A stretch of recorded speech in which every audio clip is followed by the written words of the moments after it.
It is I, Juju, aka the Rainbow Sheep, and welcome to D&D Night, which we are back from our hiatus, only to go on a hiatus again in after today's session. So thank you all so much for being here. Hope you're all excited for session number 6. We obviously have the full crew here. We have Michael as Jasnah, James is Farwin, Bryn is Vesper, and Will is our esteemed DM. And we are now in the city of Ioris. So this should be a good session. Hope you guys are excited. Anyways, let me release the hounds. Why is it not picking up your audio? Uh-oh. I'm having so many audio issues.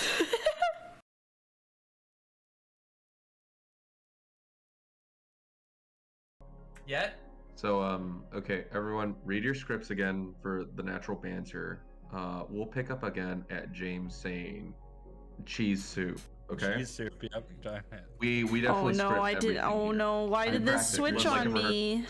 Hold on. Okay, it's fixed. We're good. In fact, we specifically don't let William talk. Okay, alright, everyone can be heard. No, wow. Yeah, no, if I talked unscripted, it would be a horrifying nightmare for everybody. I have to spend hours, writing scripts and having James proofread them weekly to make sure that there's nothing too risque in there. What he's saying right now is scripted. Yeah. Well, Hey, Linda, how about that recap? oh boy. How much... Okay, so one of the things that happened with me for this recap is that the last edited session on YouTube, I honestly was being super lazy AF with that one. So I feel like usually when I go through the recaps is because I'm remembering as I was editing. So the only stuff I remember, okay, let's think here. We were still on the road, exploring Dora. I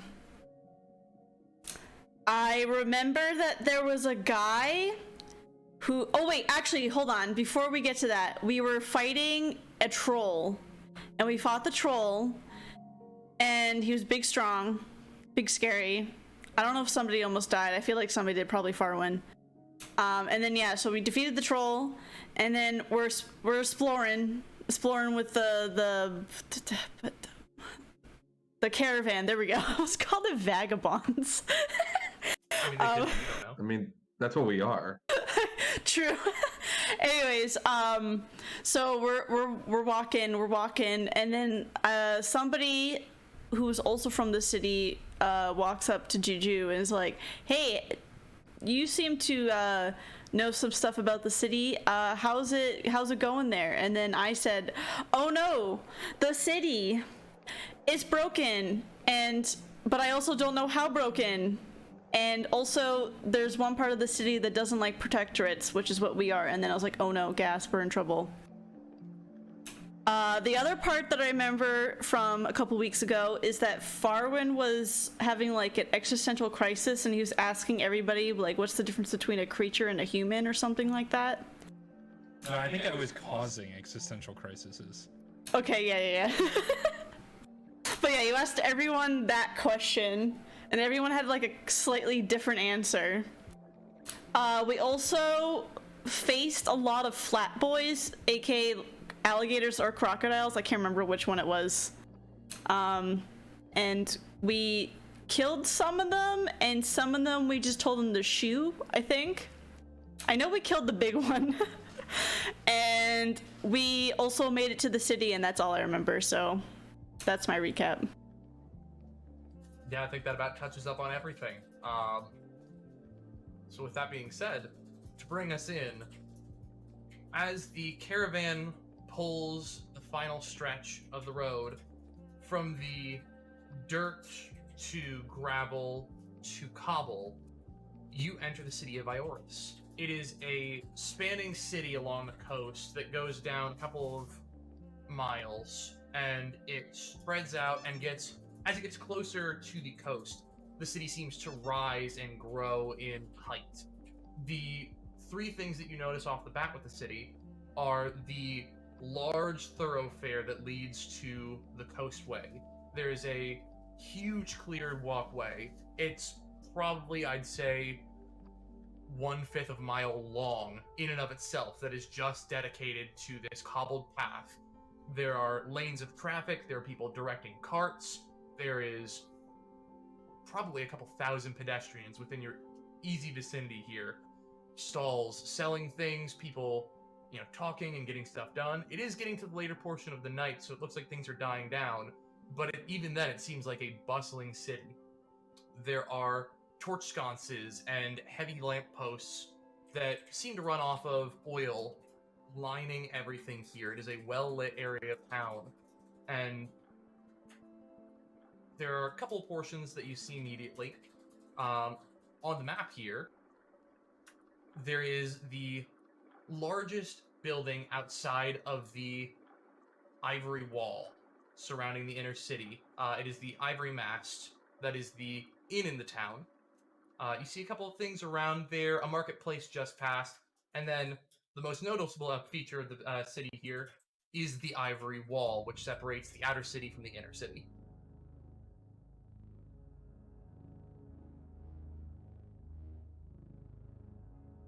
So, party, it is to you. It is getting to be evening as your day's travels come to close, and the city is yours. It's mine. Well, you don't own it, but it is yours to explore and go where you please. I'll remind you of a couple sessions ago, Helena had asked you to go to the office of the Protectorate, and they would have potentially jobs there for you in case you were looking for work along your travel. Oh yeah, we have to check in.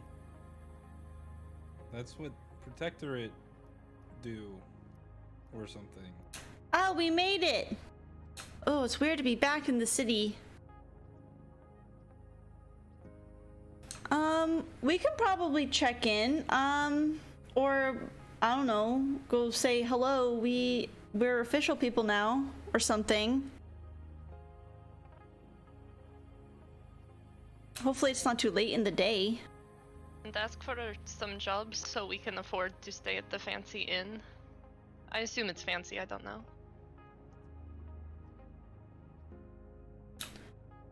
Which inn? The Ivory Mast? I have a friend who's in there. They might be able to get us some rooms. More friends are always good.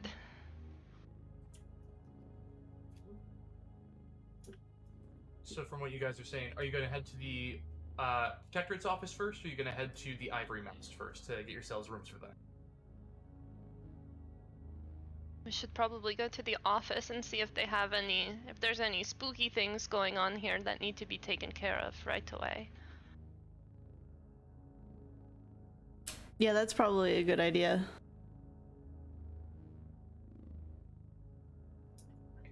You guys are able to make your way through the main thoroughfare here. As you pass by, you hear the growing quiet of the city. There's still the hustle and bustle, but the cool evening air begins pushing in. The breeze from the ocean washes over the town and gives it a nice tonal feel. If you look to the north end of town as you're passing the Ivory Mast, you'll see a slightly more in construction area of town. It looks like it's being renovated and changed. Some of the buildings look newer, more concrete, both figuratively and literally speaking, made of concrete, as they are seemingly building up and out into the city.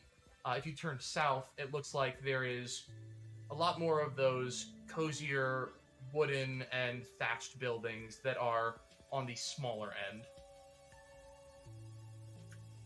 You're able to make your way past the market, shops closing down for the evening, a couple of barkers still trying to get people as their last moments of the day before walking past the wall.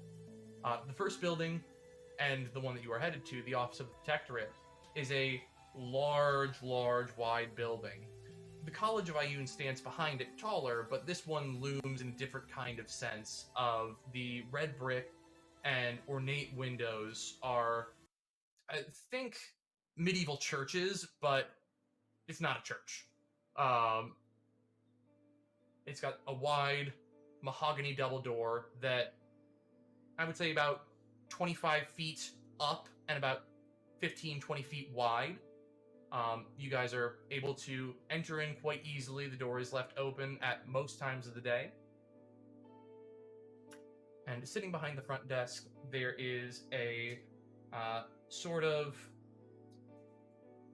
meeker-looking Triton individual, gills on the neck, fair blue skin, and kind of washed back blonde hair.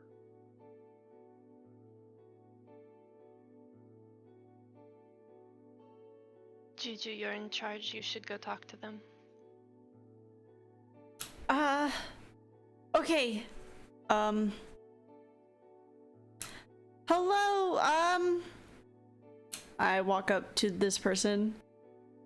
Hello, my name's, Juju. Me and my friends here, we became protectorates recently, and we want to be, sure that we have all the official equipment that we need, and also know about any jobs in the area. The Triton will look at what they're doing. I wasn't Give me a second here. And he's gonna rifle through some documents and arrivals. No, that was yesterday. That's 3 days. Here it is from and he kind of squints in real hard and leans into the paper. He'll put it back down. I'm not wearing my glasses, am I? And you will see he is not wearing glasses at the moment. Yeah, no, you're not.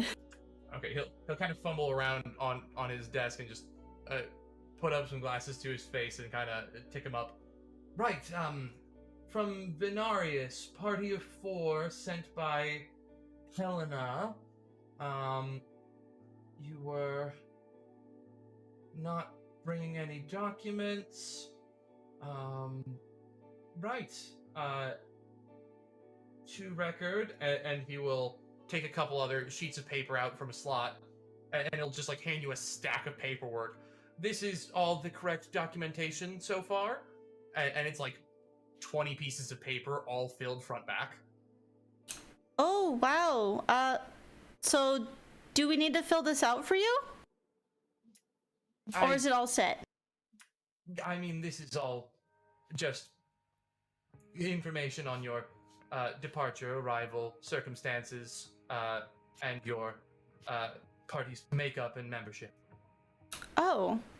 You guys go through a lot of paper then. I mean, like, if you look at his desk, there are like wooden filing cabinets surrounding him, and there are stacks of paper like all over his desk. I do gotta say, Haas, y'all aren't fixing to be environmentally friendly here. Oh wait, nope. That is Yep. not the right character. I was like, Southern suddenly? Nope. What night Wrong is this character. from? So, it appears that you're quite fond of paper. I'm sorry. Just was not expecting the mild southern twang. Oof. Oh, Just kind of, this is all quite necessary for what we do. It's good to make sure everything is in order, and we locally source and make sure that we replant whatever we use. That's good. And he'll just tap the stack of papers. So, to confirm again, and I would like, whoever is reading through the papers, I'd like you to make an investigation check. I feel like it's me because you probably gave it to me, right? You were the first one to approach. It would be directly in front of you. All right.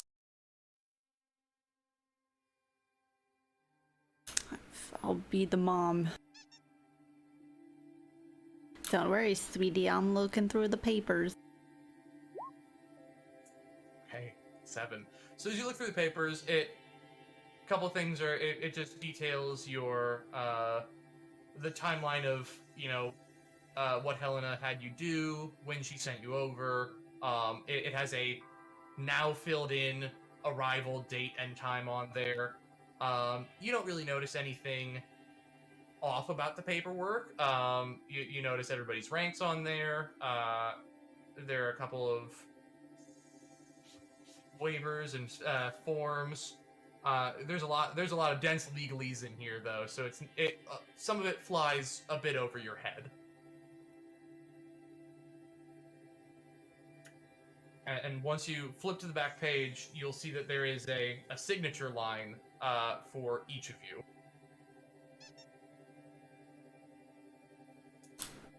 Ooh. Once you've thoroughly read the document, if you could just make sure you all sign it and have it set up for us. But, like, does the document say we have to do certain things, or just that we already did, like, the training and stuff? Well, outlined in the document, and he will flip to the 7th page in, on Clause A, subsection C, paragraph 2, it states clearly, I think, that you're not beholden to until you are full members and inducted into the proper protectorate itself, that you are not obligated to take on any jobs. You are simply required to report your goings-on as you do to the protectorate in whatever office of the city you're in, if there is one. And he'll flip a couple more pages back on Clause D, portion C, subsection 1. There is a statement here saying that we are not liable for any bodily harm that happens to you outside of the parameters of a job.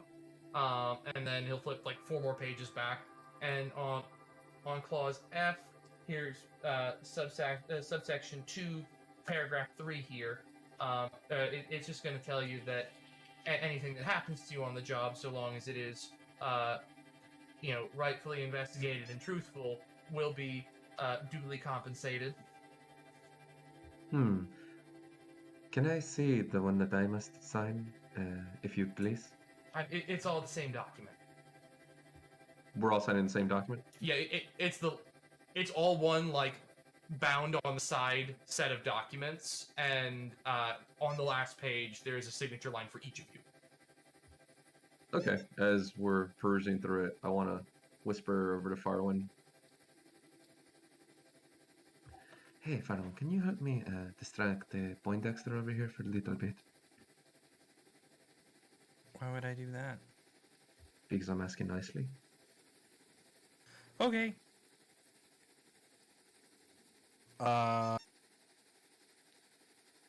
I would like to ask him about the, he said it's not responsible for bodily harm outside of jobs, but, what if we are harmed on a job? Oh, well, it depends on the degree of severity of your bodily harm. If it's something that is easily and quickly treatable, as well as non-life-threatening or debilitating, we give you minor compensation for danger clauses in your standard pay rate for your jobs. It is why being a protectorate is a sign-on and such a rigorous, and he'll point to all the paperwork, kind of situation for us here. With the distraction, while that's going on, I want to try to sleight of hand and write something in the contract without him noticing. Okay. I'd like you to make sleight of hand, and he will have disadvantage on other things. Thank you.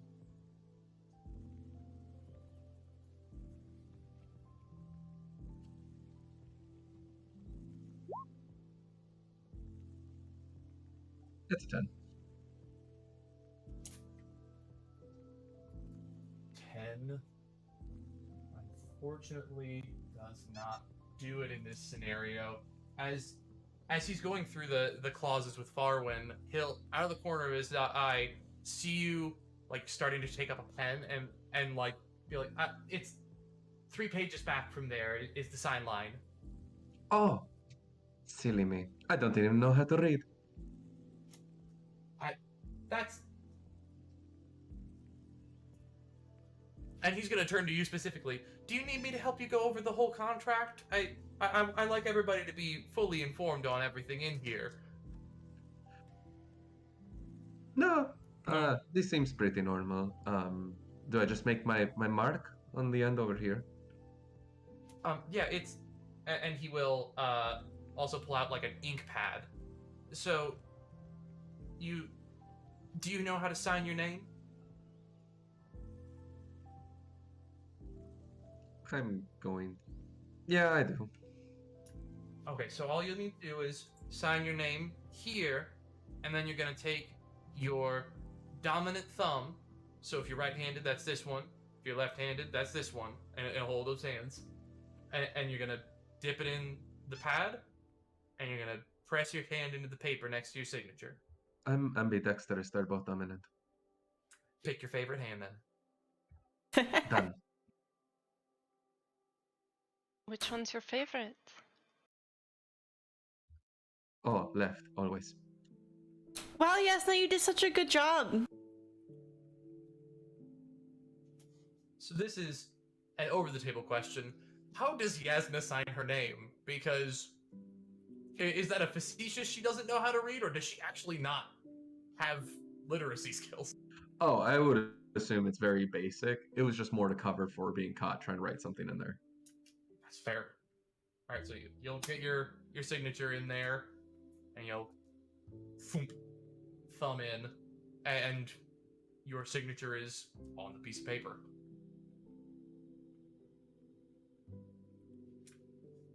Is everybody else signing as well? Yeah, I'm gonna make my big brush turn into a little tiny brush, and then I'm gonna sign that way. Yeah, it begins shrinking down until it's, hand size, and you just whoop, whoop, whoop, whoop, whoop, whoop, and your very artistic, beautiful signature is on the paper. Wait, Juju, now can you make the book turn big? Or the paper turn really big? No, just the brush. Oh, okay. I haven't tried to bonk anyone with it really, really big. It's kind of hard to hold, to be honest. You should try it. I think that would be really cool. I'm not strong enough yet. I need to grow some muscles like Jasnah. Wait, Oh, no, this is... not even a little. are any of us strong? Eh. I 'Cause would I'm beat a commoner in an arm wrestling match, probably. I mean, if you're looking around at everybody,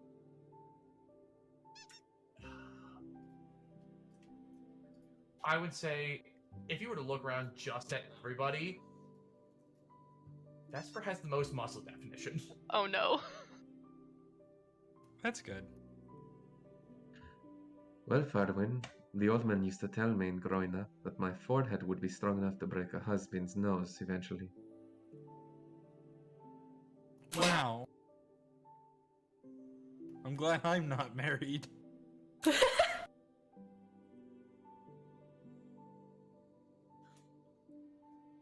Maybe one day. Maybe not.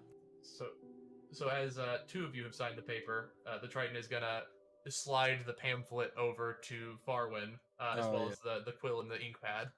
I will take the quill and I will attempt to sign my name. Okay. How much was Farwin taught in the way of literacy? Would an orphanage in the woods even have ink? I don't think you'd have ink, so I feel like you probably would have some amount of literacy, but it would be rudimentary, and a quill would be foreign to you. Yeah. I think I'll just give it my best shot. I imagine they probably had books. Oh yeah, definitely. I'd say just give me a general dexterity check. 16, I'm sick. Yeah, a 16. It is a fairly legible signature. It's better than my real one.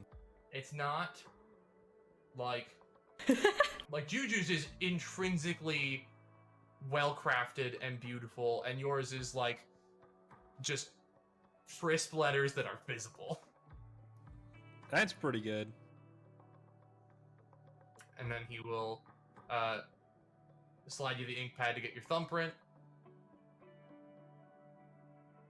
I will do the thumbprint then. Alright, and as soon as you are in, he will slide everything over to Vesper. And I will sign it, but instead of giving my thumbprint, Basil will go down and do a little mouse print. That's fine for the mouse, but I do need yours as well. I mean, okay. And because I'm made of gemstone, it's just a blob with no Yeah. wrinkles. And he's like, huh. That's fine. And he will kind of wave his hand over it to help the ink dry faster and leave that page up. Right, now that we've gotten your introductory paperwork out of the way, how can I help direct you as you have just arrived in the city? Do you have any, like, jobs that we can do?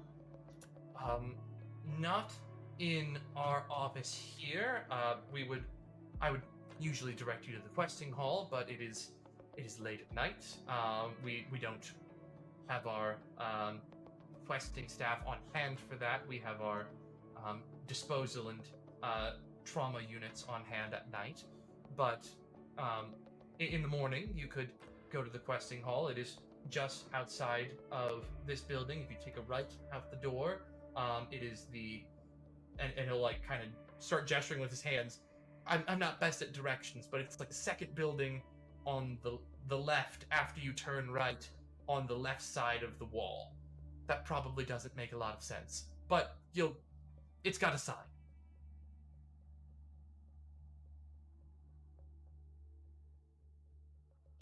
Okay.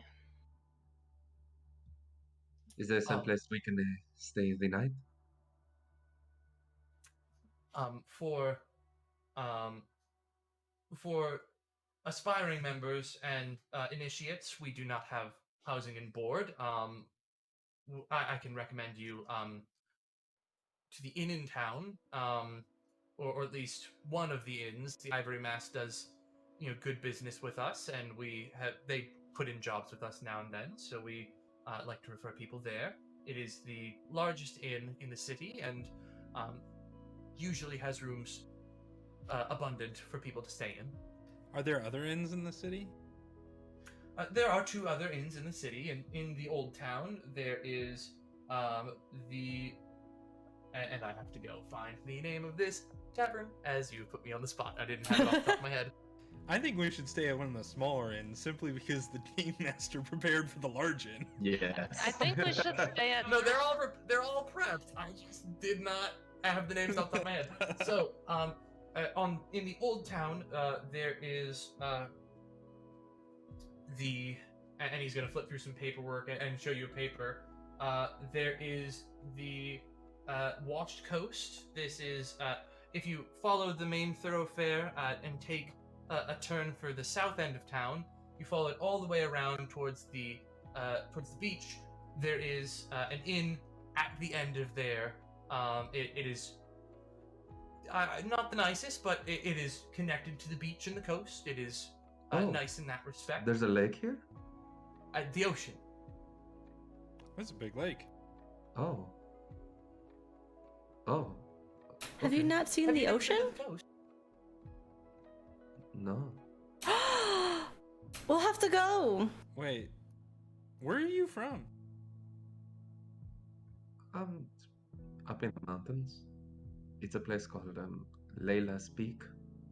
Oh, I It's, didn't know that they had accents up there. That's cool. Thank you. Can I insight check that shit? this is for you two. If you may, on my accordance. Yeah, dude. I immediately drop my dice off the table. It's not great. It's like a 13. Okay. Jasnah, you may either roll to persuade, deceive, or you may just speak. As they say, I'm gonna roll a dice because it makes sounds. We do like click-clacks. I mean, she seemed a little more distracted with the thought of what an ocean is, and Okay. responded, and then kind of like shut down a little bit after. So seems legit about like, oh, the ocean. Wow, that's not a thing that I'm used to. Yes, that looks like a very genuine reaction. Sweet. Layla's peak. Probably. I don't care about that part. Yeah. And then he'll flip through a couple more papers, and there's a newer development. It's not. It only has one floor finished, so they might not have any rooms available. But on the north end of town, there is a new inn, and they are, because they are not fully developed yet, they are simply just calling themselves the New Inn.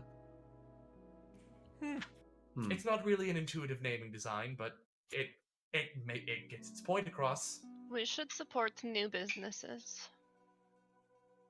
Yeah, and like how fancy is that place? Is it like a tomato kind of place?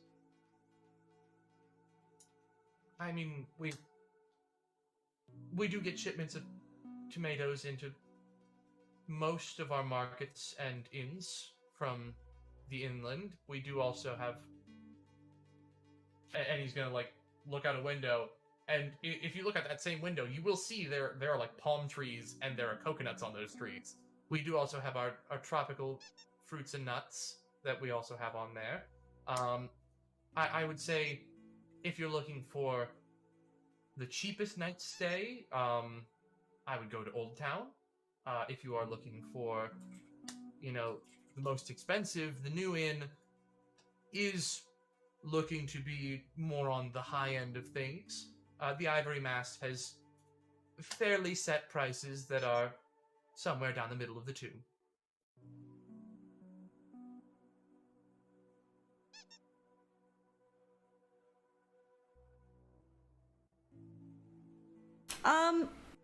Like I said, I do have a friend who works at the Ivory Mast. We can probably maybe pick her brain about what's going on in the city and stuff like that. That's a good point. And I haven't seen her in a long time, so that would also be pretty fun. Maybe we can stay there tonight, and then tomorrow night, each night we can just stay at a different one, Go to them all. Is that more or less expensive? Wait, I'm a child. I don't care about money.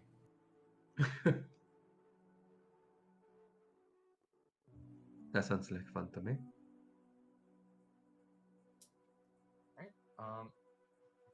The Triton behind the counter will just if you guys need anything else, I will also be here tomorrow. Just let us know, and he'll give you a friendly. Basil waves. He seems completely unfazed by this. Thank you! Goodbye! Bye. Yep, goodbye now. And he'll just keep waving until you're out the door. And then, can I get everybody's passive perception for a moment? Yeah. 14. 12. Loser. This is when I forget what is passive perception. It's down on the left-hand side under your... Oh, yes. 14. So 3 14s and a 12. 3 of you will notice, as the 14s in your group, as he just kind of and deflates a little bit into his chair, and then takes off his glasses, and then just looks around on his desk and grabs a paper and kind of slaps himself in the forehead and picks his glasses back up and puts them back on. Is that man okay? Adults are weird. Juju, is that your dad? My dad? He didn't look like you. Wait, what kind of race was he? Was I not paying attention? Was this satyr? He was a Triton. Oh, yeah, no. Distinctively not your father. He is not my dad. Insert. What are those drama shows that have the "You're not the father"? I don't know. I don't watch daytime TV. Maury and Maury, that's Jerry what Springer. it is. Yeah. Insert Maury gif here. You're not the dad. You guys make your way back into the city. The Ivory Mask stands before you. It is kind of a mishmash between the old city and the new city. There is a newly built red brick and concrete foundation with a nice trim around it. The siding is mostly wood. The doorways are, it looks like either oak, mahogany, something along that lines. They're nicer in make. Nothing shabby, and it is a shingled roof on top, so it's definitely a more modern building in terms of, most of what's around it at this point. And if you're to enter in, door swings open, and there's a bustling tavern, as opposed to the Barley Beholder, which was kind of more toned down. There are like a couple of empty seats here and there, but tables are filled, bar is packed, servers are jaunting around, there's a lot of noise, people drinking, cheering. There is a bit of live music at one far end of the bar, and it looks like it is just in full swing for the night.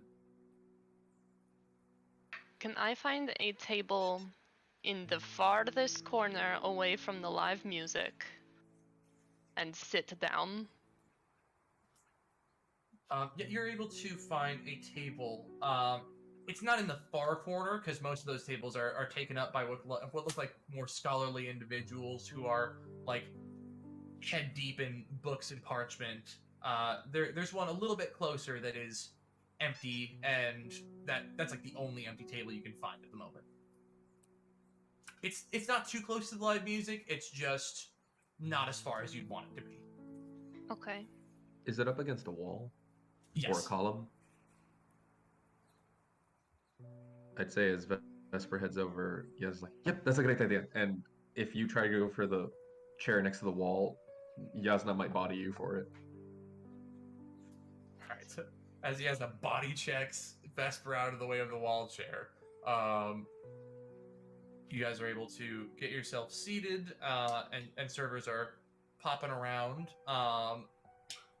And Juju, you don't even have to roll for this. Popping in and out across the bar from the employee area, you can very easily see Mindy P, trotting back and forth, pallets of drinks in one hand and then empty cups in the other, walking back, taking orders and getting stuff back and forth. Juju excitedly goes, Mindy! It's Juju! And as you call out, you'll hear a bit of a dun dun dun dun as the flap for the employee area whips open again, and she goes, "Did we hear Juju?"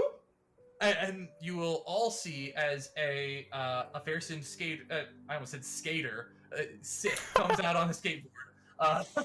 No, as a fair-skinned satyr comes out, long horns, a little bit of floral decoration around the right horn, kind of more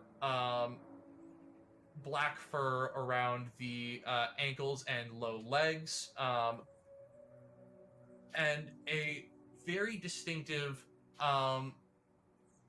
like almost pristine white hoof on the legs, and she'll just trot out, and Juju, she will like come over, and if you're sitting, she'll pick you up from sitting, and she will just give you a giant Big hug. And Mindy is by no means a non-muscular person. She'll like pick you up a little bit and just like, oh, it has been so long since I've seen you, and like eventually drop you back down. Oh, it's so good to see you, Mindy. I want you to meet my new friends. This is Farwin. He's a little one, even though he's a big one, but he's still a little one. He's only seen one of me, or us, so this might be kind of fun for him. This is Vesper and Jasnah. Hi, nice to meet you. It is so good to meet friends with Juju's. I'm, and she'll, one moment, and she'll like run back over behind the counter and come back, and she'll come out with a tray, and on there she will have Juju, for you, your usual drink from what you ordered anytime you were here, and she will have a couple of just what look like mugs of generic alcohol drink for everybody else. My favorite. Thank you so much, Mindy. I mean, how could I ever forget? And she'll start putting them down, and she's about to set one down instead of Farwin. You're... Not me. I'm a child. I will take his. And she will slide it over to you. Don't drink any of that. And she'll wink at you, but she will verbally say, "Don't do it." Wink. I'm gonna whisper to I do not Farwin. understand the implication. I'm gonna whisper to Farwin. A lot of college kids go here, if you know what I mean. I don't. I mean, you're literally you're surrounded by a bunch of people in fairer colored robes, in like some in fineries, some in simple attire, people with just books and books and books and books and books, quills, ink, pen, like everything for any kind of studying. There are just tables full of it around you. I'm going to send that's cool, Basil around to kind of like look at the books and see if any of them look interesting. Okay, how are you sending Basil around? Are you sending Basil onto people's tables, or are you sending Basil just like on the ground looking up at covers of books? On the ground looking up. Okay, make an investigation check for Basil, and I will get back to that in a moment.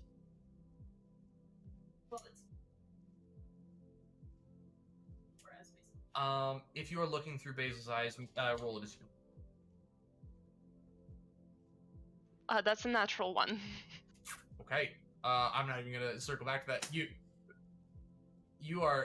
There are too many elbows and knees and toes, and Basil has to spend a little bit too much time dodging out of the way of getting stepped on to be able to notice any book covers.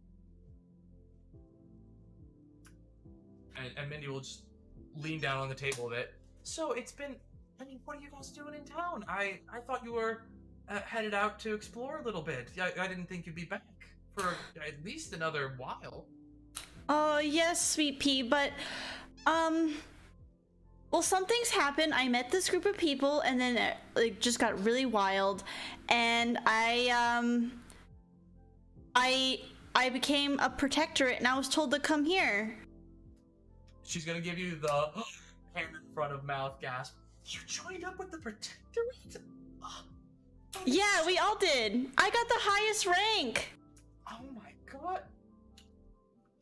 We all knew you were going somewhere at some point. I just didn't think it'd be with them. I thought you'd end up with the college in the future, or with the church. Yeah, but you know me. I kind of just go with the flow, or with the way of the paint, I guess. But yeah, we came back here because we're looking for some work, and we don't know like how's the city been since I've been gone? I mean, well, we're busy here like normal, but it's yeah, it's good. There's a lot of the remodeling going on up north, and that's going smoothly. I mean, I don't think you'd want a construction job. I mean, I wouldn't want one either, but you know, that's going well. You're with the protectorate, so I mean, I can't even think of the work they'd let you do at this point. They'd probably let you do whatever you wanted. As long as you're signed up with them, you get into pretty much any door.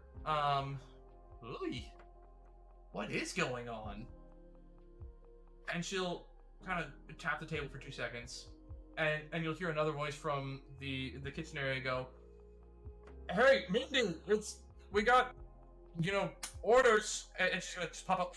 "Oh, right, working," and she'll come back.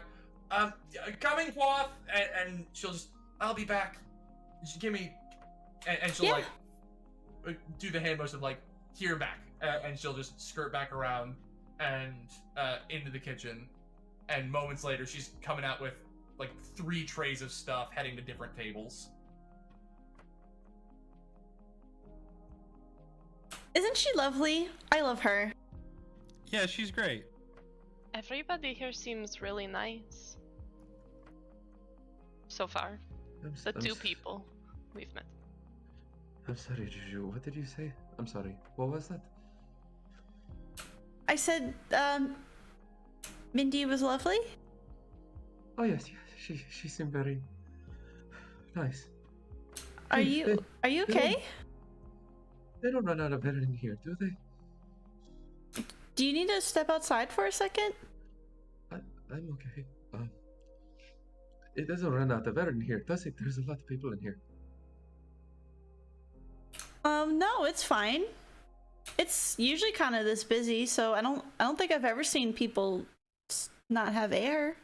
Are you sure you don't want to go outside? Like, I'll walk outside with you. Hey, Or we can get a room and go drink in the room.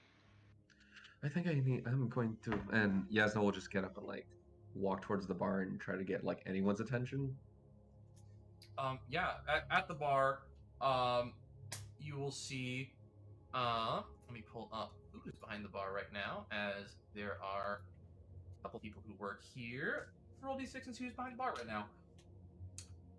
And Okay, to give you a little bit more of a picture, meekly and probably not making enough sound to get anyone's attention. So do it that way you want. Yeah, so behind the bar, there is. Let's see. How the best way to describe this? There is a blue-skinned individual.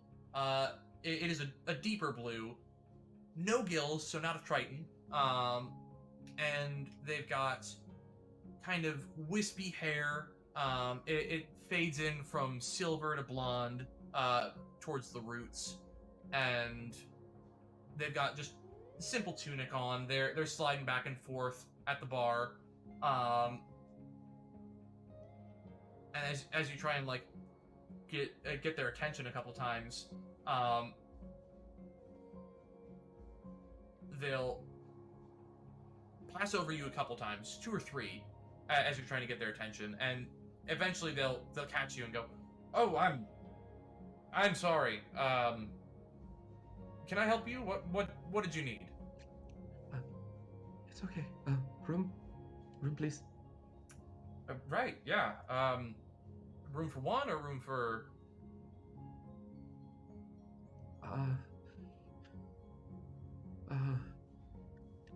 I don't know. Room. Okay. 3. 3. Okay. 3. We can do 3, and he'll pull up a book, and he's also while he's doing this, he's gonna pull up a glass of water and just, "Hey, you're looking a little bit pale. You should drink this." Okay. And Jasnah will chug it. Yep. Just nice, cool, crisp water. And he'll just, "Okay. I just need you," and he'll rip off a bit of a ticket to sign this piece of paper here. Is there a pen? Yeah, he hands you a quill as well. It literally just a scribble, and I will just grab 11 gold, just not even looking, and just plop it on the table. Jesus! God, who even is that? And he's gonna clap it onto the table before anybody sees it. "You cannot drop that kind of," and he's gonna lean in real hard on you. "You cannot drop that kind of money on my counter." Okay, yeah.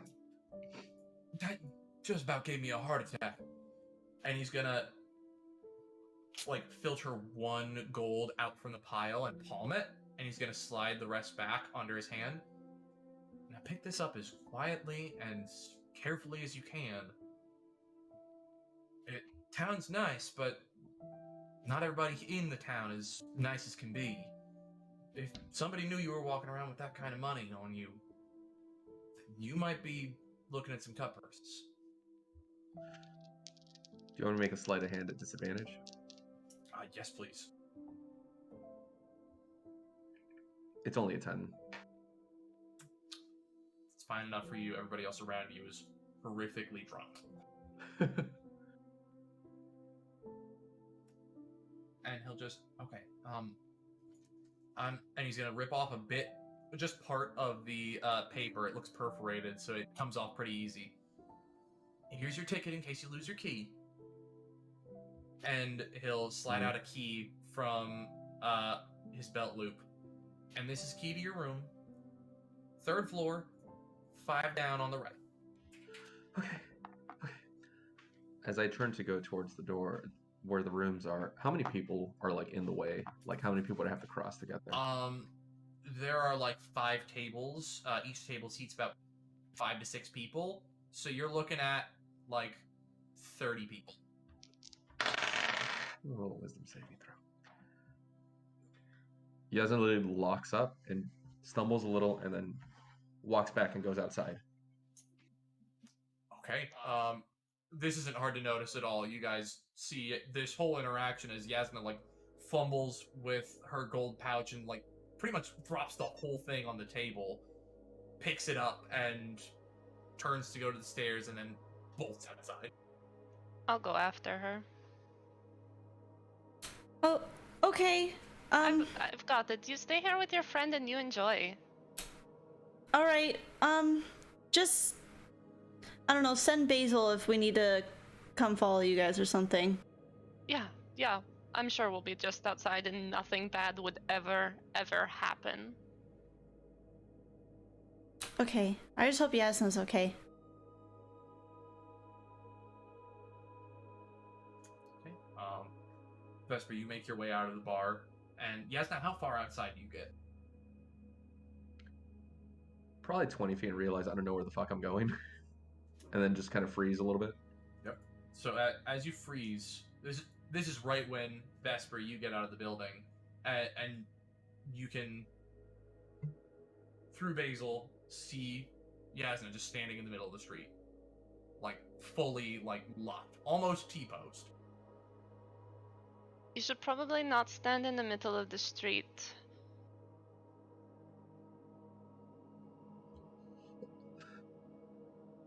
Just nod my head.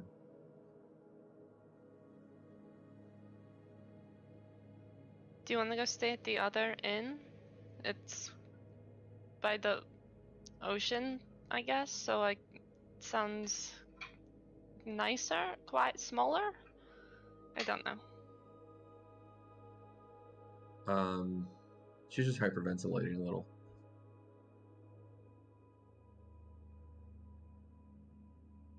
Let's sit down. Let's sit down. She will sit down in the middle of the street. Nope. Over here. Is there like a bench? Yeah, I think the city is developed enough where it has benches. There, especially outside the Ivory Mast, like there would definitely be at least one bench near the building.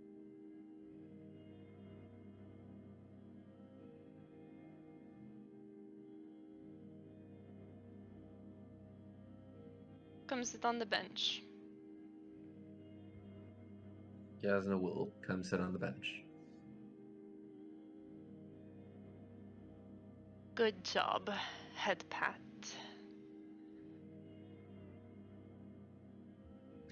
How are there so many people in there? I don't know. That's so many. How are there so many people in this? This is a really, really big town. This is such a big town. It's got to be like a fire code violation to have that many people in one room, but There's so many people, and the air smells weird. It's like salt, and The air is like wet. My hair looks luxurious, but what are we doing here? Why am I here? Oh, I have no idea. I mean, I have my reasons, but I don't know yours or anybody else's. I want to go home. I want to go home. You can go home if you want to. No. Okay, that was really stupid. I'm sorry. Did I embarrass Juju in front of her friend? I don't think so, but maybe.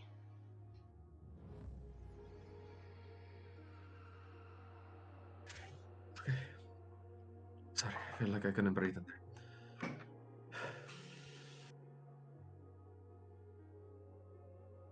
Thanks for not letting me sit on the ground. I'm just going to stay out here for a little bit. Don't worry about me. I'm okay now. Okay. I'll leave Basil with you, so if you need anything, just let Basil know. Jasnah will turn very slowly, look at the mouse, but then turn back and just sit back in the bench and not really react to it. I'll go back inside and leave Basil. Okay. Jasnah and Basil are sitting on the bench.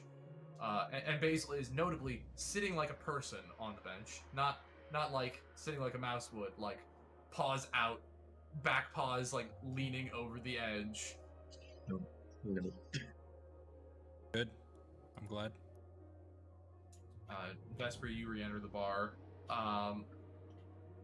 It is just packed and bustling still.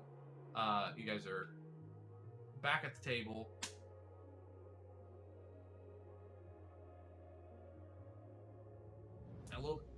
A couple minutes will pass. You guys are able to have whatever conversations you'd like before anybody else comes around. Sorry, losing my notes. So Mindy P would come back around at some point and just, oh, sorry, I got pulled away. Oh, where'd your big scary lady friend go? Oh, I think she just needed a breather. She's not from. I don't think she's ever been to a city before, so I think it might have gotten her a little scared to be in here with a lot of people. Ah, right. It's a lot, and I'm not gonna say it's not, but it's.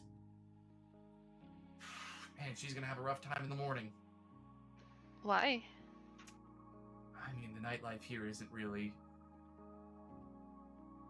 the busiest the city gets. But this isn't a party city. This is a college city. This is where the main branch of the clergy is. Like, this is a daytime place, especially during any time after sun's peak, before the sunset. It gets really busy in the streets.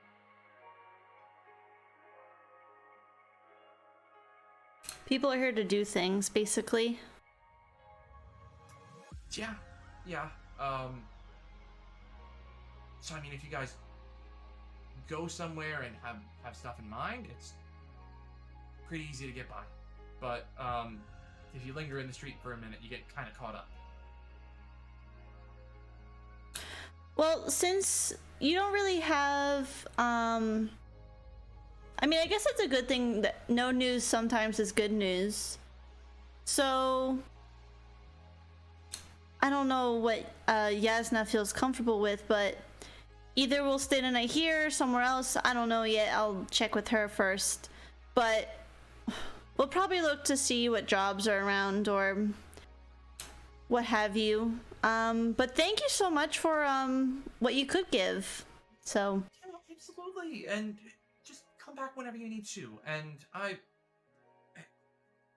Quaff is always ready to help people out. So if you're a little strapped for cash, I can always, have him loosen up a bit, and maybe he'll give you a discount. I do think Jasnah already paid for some rooms, so. Oh yeah, perfect. You guys should be all set then. And Oh, what was it? Oh, have you seen Carthan yet when you got into town? He's still at the college. Have you checked in with him? No, I have not been back in the college building yet.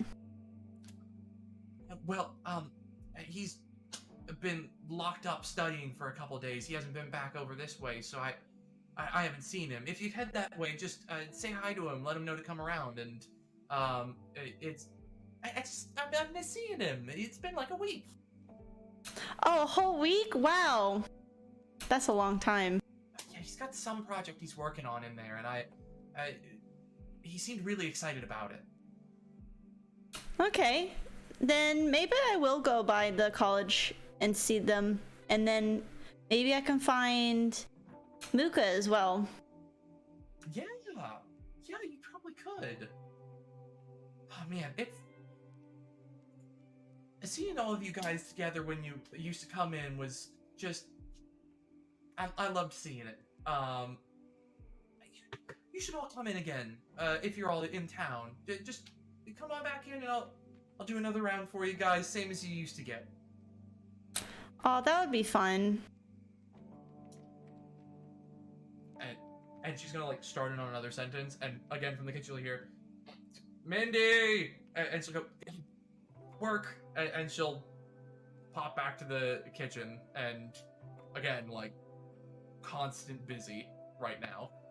But you do see a steady stream of copper and silver making its way into her hands. She make the money. She makes money. Well, I think I'm going to go to one of those rooms that Jasnah got us for the evening. Yeah, that's a good idea. We did travel a long way. That is a good idea.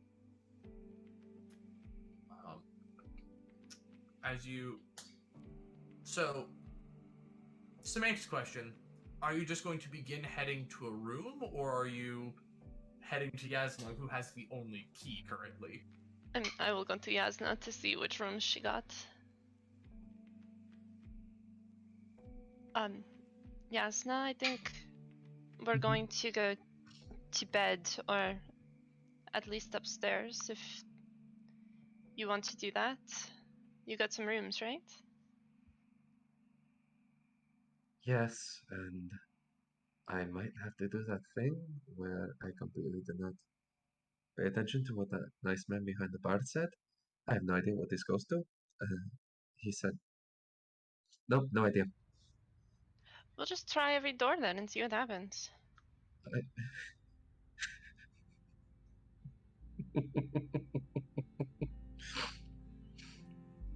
Okay.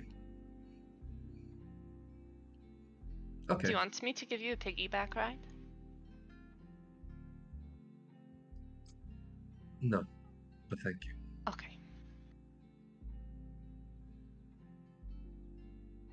To bed. Hey, I'm going to keep my eyes down on the ground. Can you maybe hold my hand and lead me, please? Oh. Yeah. Okay, thanks. You're a good friend. Thank you. Right, you are able to lead Jasnah back in, and you are all, if that is the intention, able to make your way upstairs out of the main bustle of the tavern. As soon as you make it on the second floor, it quiets down a lot, and you are able to eventually find your way to your room. Whether or not anybody notices the ticket that Jasnah has with the key, or if Jasnah remembers it, or if you just go to every single door, you eventually make it to your room. Every single door. Every single door. So you'll go through 10 doors on the... And how are you going... So you'll go through all the doors on the second floor. How are you checking the doors? Are you going 1, 2, left to right? Are you going all the way left, all the way right? I'm letting Vesper be the captain of that ship. I'll go left, right. Okay, so you go through all the doors on the second floor. You go up. Left door, nope. Right door, nope. Left door, nope. Right door, Nope.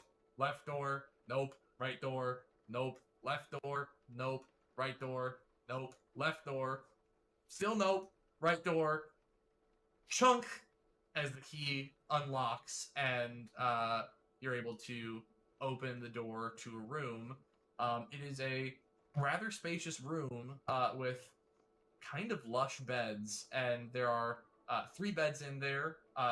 2 of them are in one room, and one of them is in a side room, slightly smaller, but has an interconnecting door in between them. And there is a small common area in there.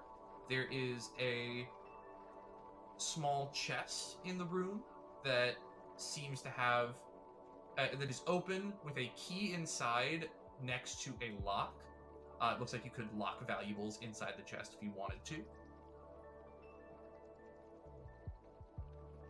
Who wants to be roomies? Should probably give Farwin his own room. Are you sure I should be unsupervised? That's a great point. I mean, I will.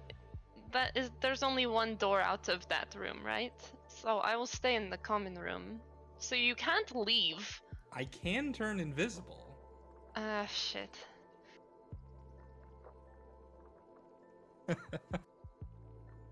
Just close the door. The invisible child. Oh god, an invisible child in a giant city. Oh, that sounds horrifying.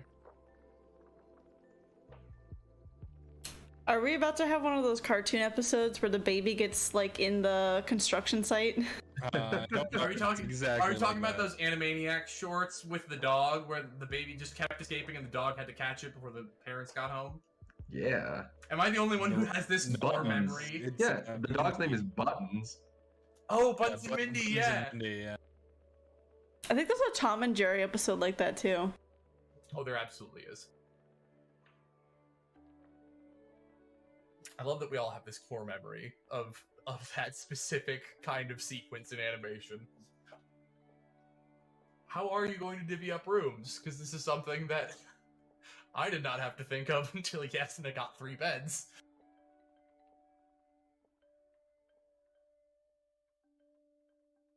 That's up to you guys. I'm going to stay out here in case anything goes down.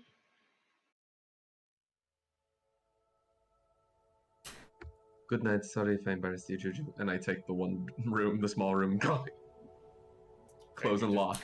Oh, you were fine.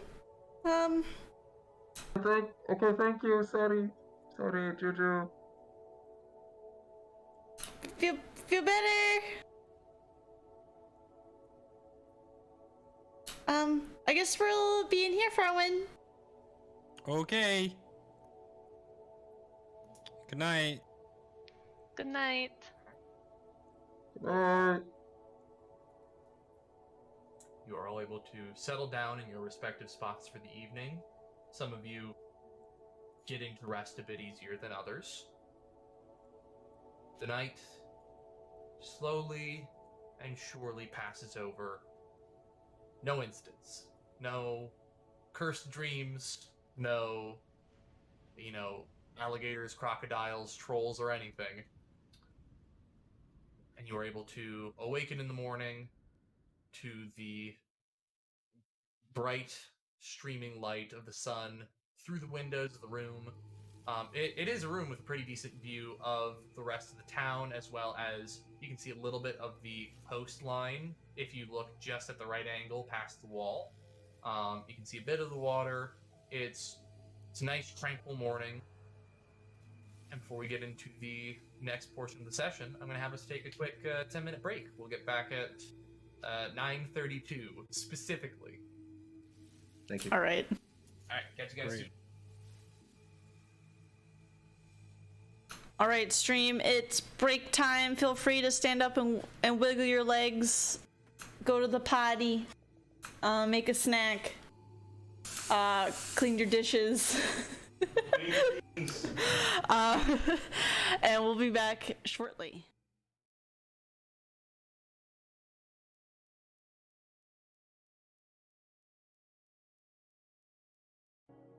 You? No, but only because I'm on a diet. If I was not, I absolutely would. This is 160 calories per can. Uh-huh. Jesus. Uh-huh. Why? Really? Pain. It's like chocolate water. Yeah? No, No, that's... it's chocolate corn water. Yeah. Is there any dairy in it? I'm curious. I There's think there gotta is be. Milk Way. Yeah, there's Milk Way. But the number 1 ingredient is water, and the number 2 ingredient is corn syrup. So Perfect.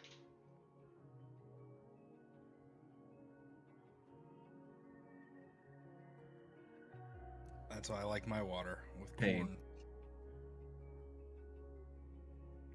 Like your forefathers. I have look not good. had one of those since I was a kid. You should. They are delicious. It's God, now I had want I one. don't think I'm really missing much. You're not, but also you are. Next time Wait, you have Linda. one, give me a sippy sip. Linda, are they in your home, but James just doesn't let you drink them? I just don't have like an interest in drinking it other than like a sippy sip. But he has not given me a sippy sip. What you can... Well, it's already done, but... Literally have never asked. You also have never offered. That's... I didn't know you wanted them. They're disgusting. I James, mean- you just crack it open and drink it in one pull. No, that's absolutely Listen, awful. wait, No one should do that. he's not a masochist. You've got to savor it. He was getting the glass ones for a while there too. Yeah, those are a little better. All right, and as the Yoo-hoo discourse, I'll pull to a close now. Let's pull us back to the fresh morning. You've awoken in the ivory mats. All of you taking in the nice air. It's a bit warmer here than in the mainland. And the sunlight streams in through the windows. Peaceful morning. Definitely far better of a sleep than you got when you were on the road. What's the plan, folks?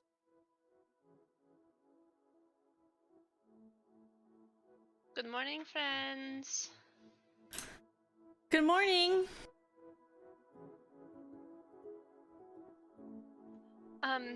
We should probably go to the quest hall to see if they have anything for us there. They should be open. Yeah, that's probably a good idea. Wouldn't mind going by the college as well. But we'll obviously go to the questing hall first. Is the Bard College the same as like the main college? Yeah, it's kind of like one really big school. Learn lots of things there. Yeah, I will say it is, there are specialized programs, of which you were part of one, but, it is a general college across all boards. It covers all subjects, maths, sciences, city planning and architecture, governance, politics, history, geography, everything. Everything is there, plus the dabblings of, religion, magic, and that's influenced from mostly the Divine Library and the clergy.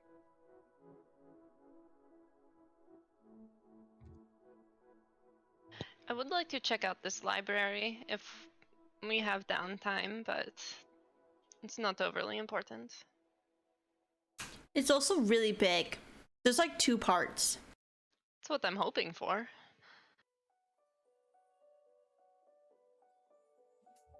The door will open. Did you guys already go downstairs? No, I'm still upstairs. Yeah, I would assume we're still in the rooms. It comes with the armor, but you've only ever seen it clipped at like her hip. But Jasnah's going full on BioWare RPG, wearing the helmet like indoors. Oh no! Yeah! Pretty much like this. About it. Yep. I will druid craft a flower and put it like in the helmet. Just like a little purple flower. Like in the eye slit? Yeah. So a little flower stem almost pokes you in the eye, Jasnah, as you kind of like squint to avoid it, turn your head a little bit, and like brush the flower. Please don't do that. But thank you. It is very pretty.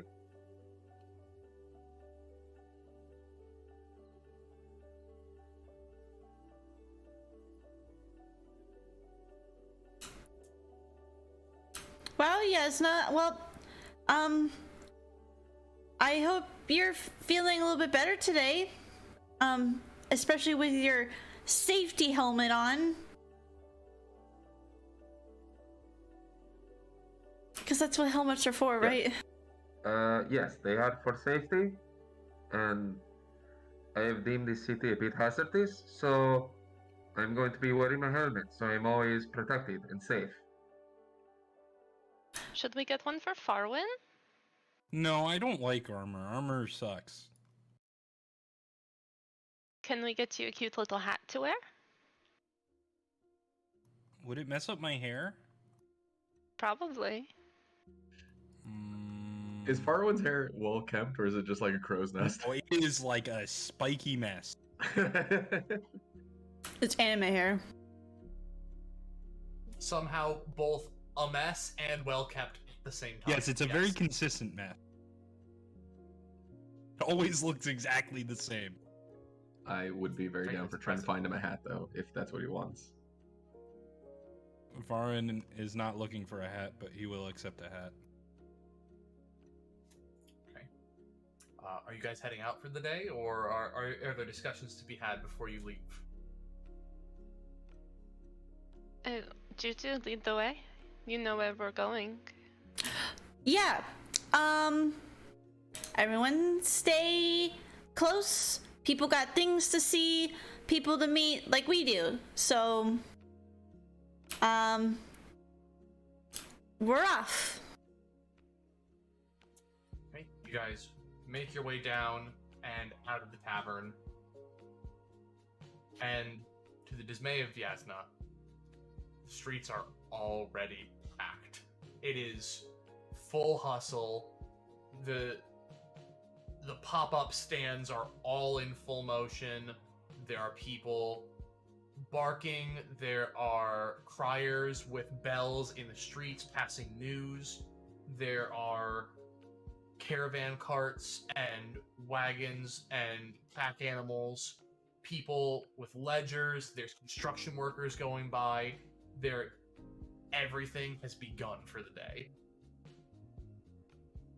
I hold my hand Oof. out to Jasnah.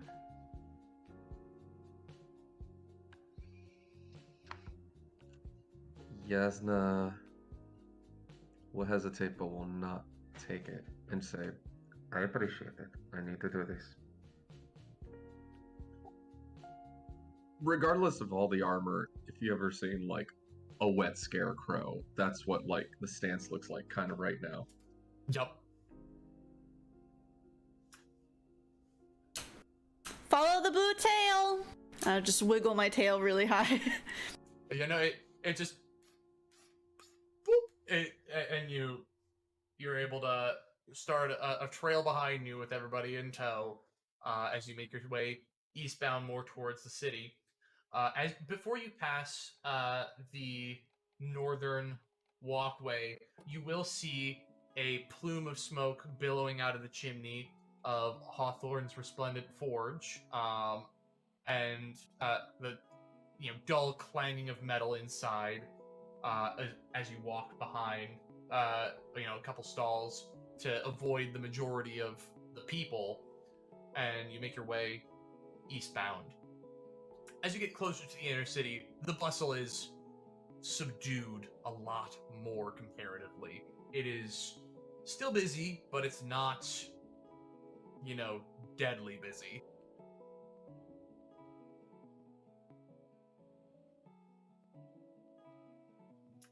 A little bit of a sigh of relief. You make your way down a bit south, and you walk past one building.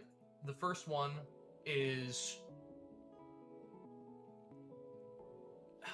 The best way to put it is a thick wall with 3 observation towers and a pit that leads down. There are seats tiered into the sides of the pit. There are ladders and gates built into it. And there is a large statue of just a sword in front of it. And engraved on the sword is labeled the Proving Ground. Next building down, it is a more ornate building, more shaped like it is on the map here. There are offshoots of it. It juts out in multiple places. There is one large central tower, and there are a couple of entrances, each of them labeled with a simple off-hanging sign. It is a staff, a bow, a sword, and an axe, kind of in a compass rose, pointing away from each other, labeled the questing hall. Okay, we made it to the questing hall. Did everyone get here okay?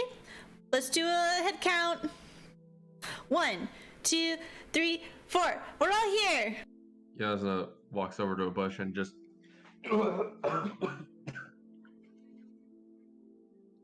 raises her hand. Okay, that's progress. We're here. Jasnah, did you have a question? No. Okay. Well, if you have any questions, raise your hand, all right? Nods head. Good.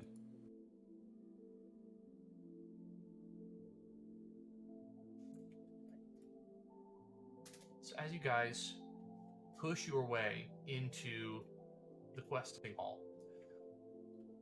you see an abundance of open space.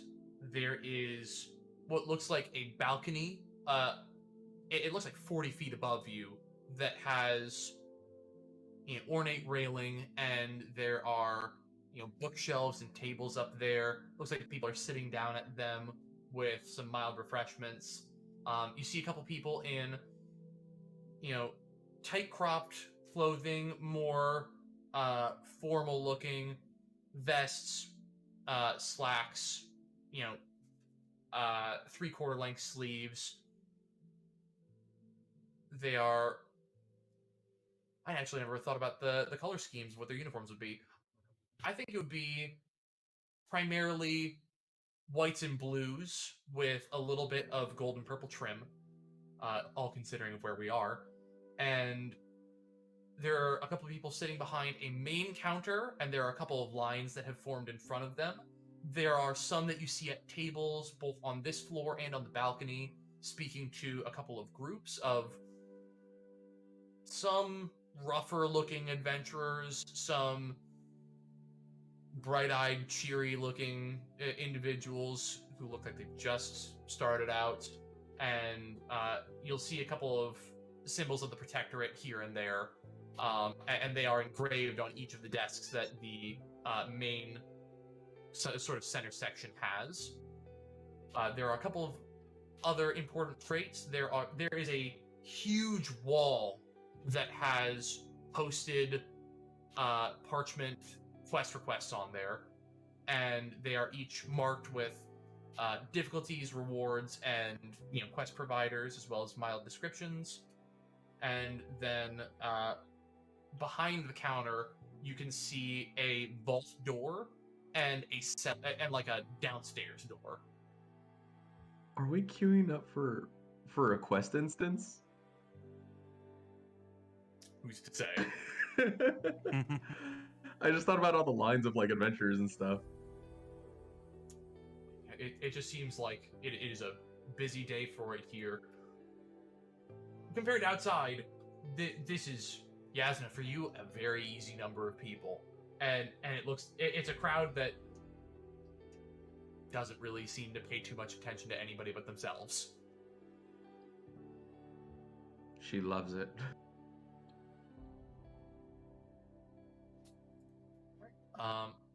So where are you guys heading to first? There are the boards, there are the lines. What are you getting your eyes set on? Should we go to the boards and see if anything's posted there? Like, we need 4 people who can do very little to go do things. Sure.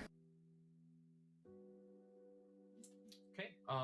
You guys head to the board, and it is. When I said it was big, it is enormous. It is like 40 feet tall in and of itself, and it is a curved wall that spans in total probably about 100 feet, and it is packed line to line with boards and parchment. I'd like for everybody who's looking to make an investigation check. Sure. 18. Okay, 18. Natural 20 for a 30. Oof. 18. I rolled an 8. Okay, so 2 18s, a 30, and an 8. Jasnah, You can't read. You look at one piece of paper, and like, what you see, it's the one directly in front of you. It is labeled C10 very clearly. And it is for... the listing on it is Lost Dog. And the payout is 3 gold. Which for a lost dog, mind you, it's a lot of fucking money. But, nonetheless, that is the only one that you see. Juju, you will find a couple here. You'll find some in the C10 range, you'll find some in the C9 range, and 1 or 2 in the C8 range.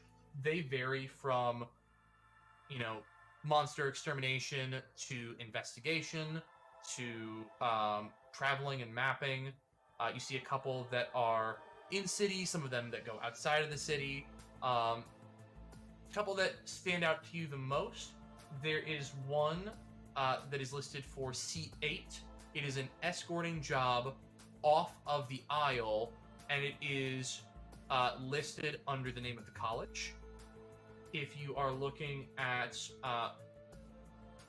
some of the C9 stuff, there are 3 of the monster extermination ones that poke out to you. One of them is giants in the north. One of them is... what did I write down here? As again, I've lost my notes because I closed half of my stuff while we went on break. My ranking's a C8, right? Yes, you are currently ranked a C8, Okay. 2 C9s, and a C10. Let me write that down. One of them is feral beasts in the west, and one of them is unknown creatures in the south. Ooh. Each of them pays a high bounty. For the feral creatures in the west, it pays out 15 gold per person, plus gold for materials retrieved.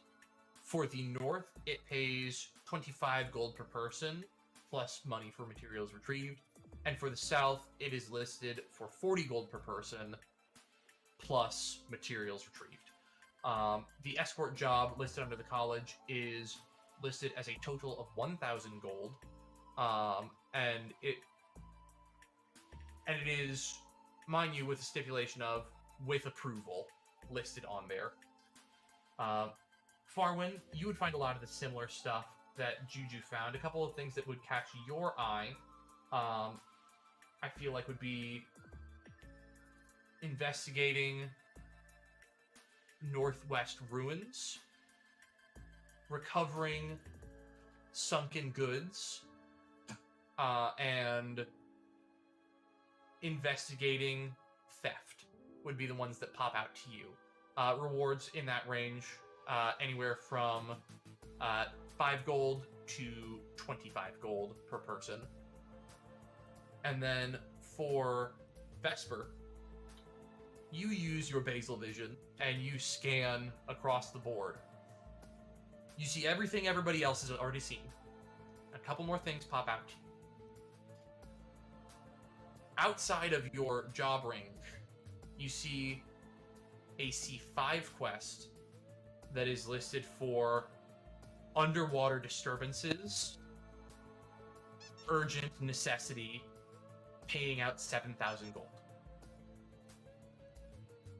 You will notice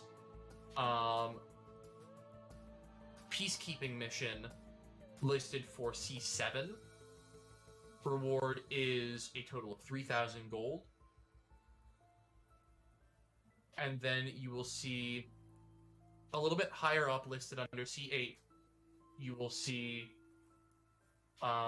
research assistance required. The reward is lower. It's more towards 100 per person there. It is a college listed job.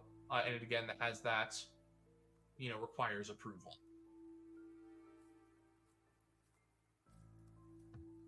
There's a lot of good options here. What do you guys think?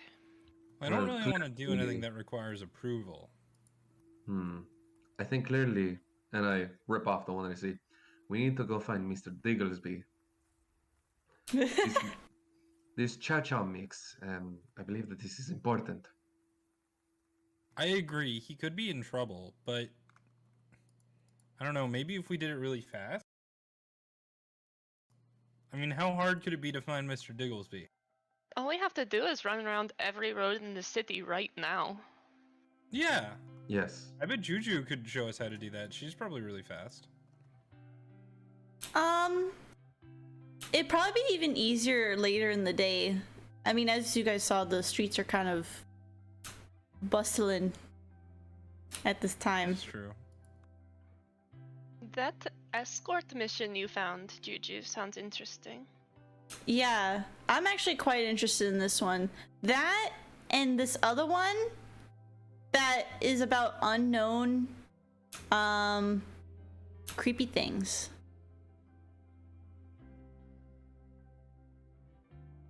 I like the one that pays a lot. We do like paying. I mean, there is a lot of important stuff here, so this is really a tough choice, but I think we should try to help everyone.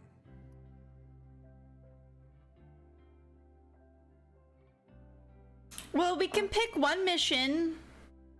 And if we find the dog on the way, that'll be even better. That's true.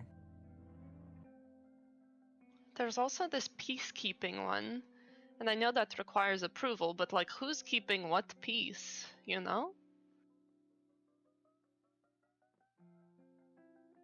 I will say, as you point that one out, the rest of you will notice that Vesper is pointing out a C7 quest. Yeah, that does look pretty good. Yeah, but we couldn't do that one. Oh, we can't do that one? No. It has to be C8 or lower? Higher? It's so confusing. C8 or lower.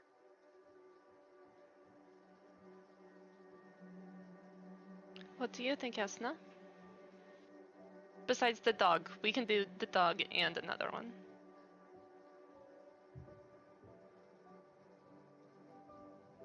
I'm going to follow Juju's lead. Juju, you know the city best, so I trust you. Oh. Well. Again, I feel like if I had to pick one, it would be this escort one. Also because it would mean that we get to go by the college as well. Then I am with you. And I agree completely. Okay. We do have to get approval for our win, so I hope you're okay with that. Oh, I don't like that.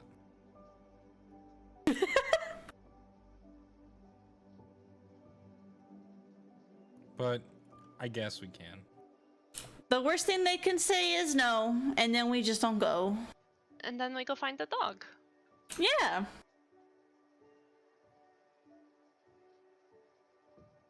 Okay. Are you guys are pulling off the escort off of the board, and you are joining the line. Are we also taking the dog one, just in Yes, case? absolutely. Oh, yeah, you guys also grab the quest for Mr. Digglesby, and you grab your two quest boards, and you get yourself in line. Takes about 10 minutes. There are a couple of groups in front of you, but you reach the front counter, and in front of you, you will see a human woman who is in her seemingly like mid to late 20s, maybe early 30s at the latest. And she's sitting down at the counter in front of you, got kind of dull red hair, and she'll just look up. Welcome to the questing hall. Have you been assigned an attendant, or is this your first time in? This is our first time. Oh, well, this is perfect then. Have you already been registered with the main office? Yes, we went there last night. Okay, can I get a name? Juju? Right, Juju. Juju Yes, Rosewater. thank you. And she will go over to a portion of her desk on the left and pull it out, and seems to be nothing in there immediately until she sticks her hand in and pulls out a file that is labeled R, and she will flip it open and Rosewater, Juju Rosewater, and she'll pull out one file and she'll and she'll close that file and she will go back in and she'll pull out other files until she gets a piece of paper with each of your names on it. All right. And she'll flip them all towards you. These are all correct, and no investigation check needed. This is all just basic information that has your name, the last time you accepted a job for the Protectorate, and sorry, my masters are awakening, and your arrival at the city, which is marked and docked. Yep, looks correct to me. That's us. Yeah. Perfect then. And she will, and are you all working together? Is this going to be a usual formation for you? Yeah. All right. And she will pull out a blank file and she will, clip all of your papers into it. And normally we assign, names after a little bit more tenure, but for the purposes of record keeping, I do need a name to hold the record under. Should I keep it under one of your names, or would you like me to put something specific?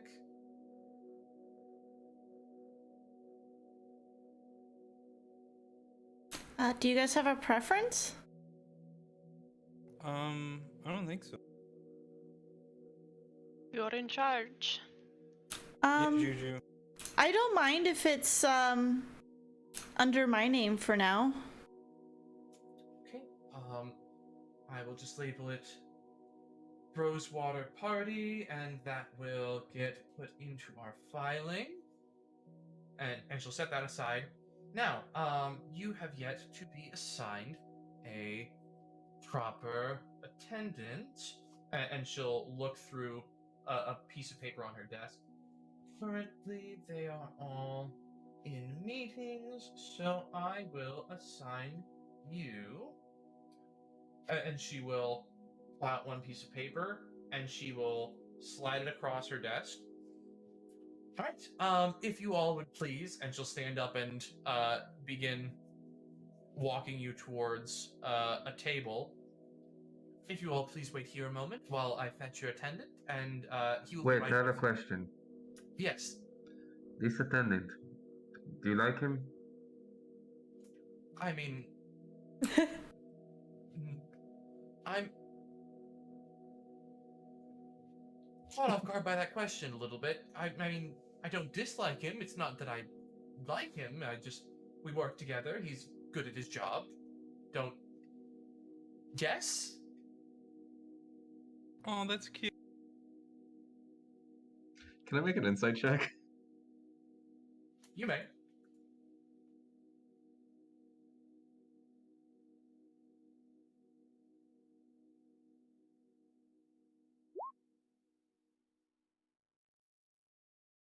Well, So only 11. an 11 will do it. She rolled a 3. And you will see her get. When you ask if she likes him, she gets like noticeably flustered and a little bit red in the face. I didn't expect that. Oh, she likes him. I will just keep that to myself. I was just wondering if she thought he was like a nice person, but I will keep that to myself. For now. Right. Yeah.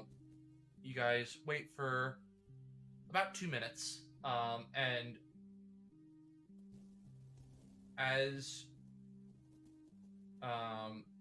she comes back, behind her will be a 7-foot tall Goliath who is in a very tightly fit uniform.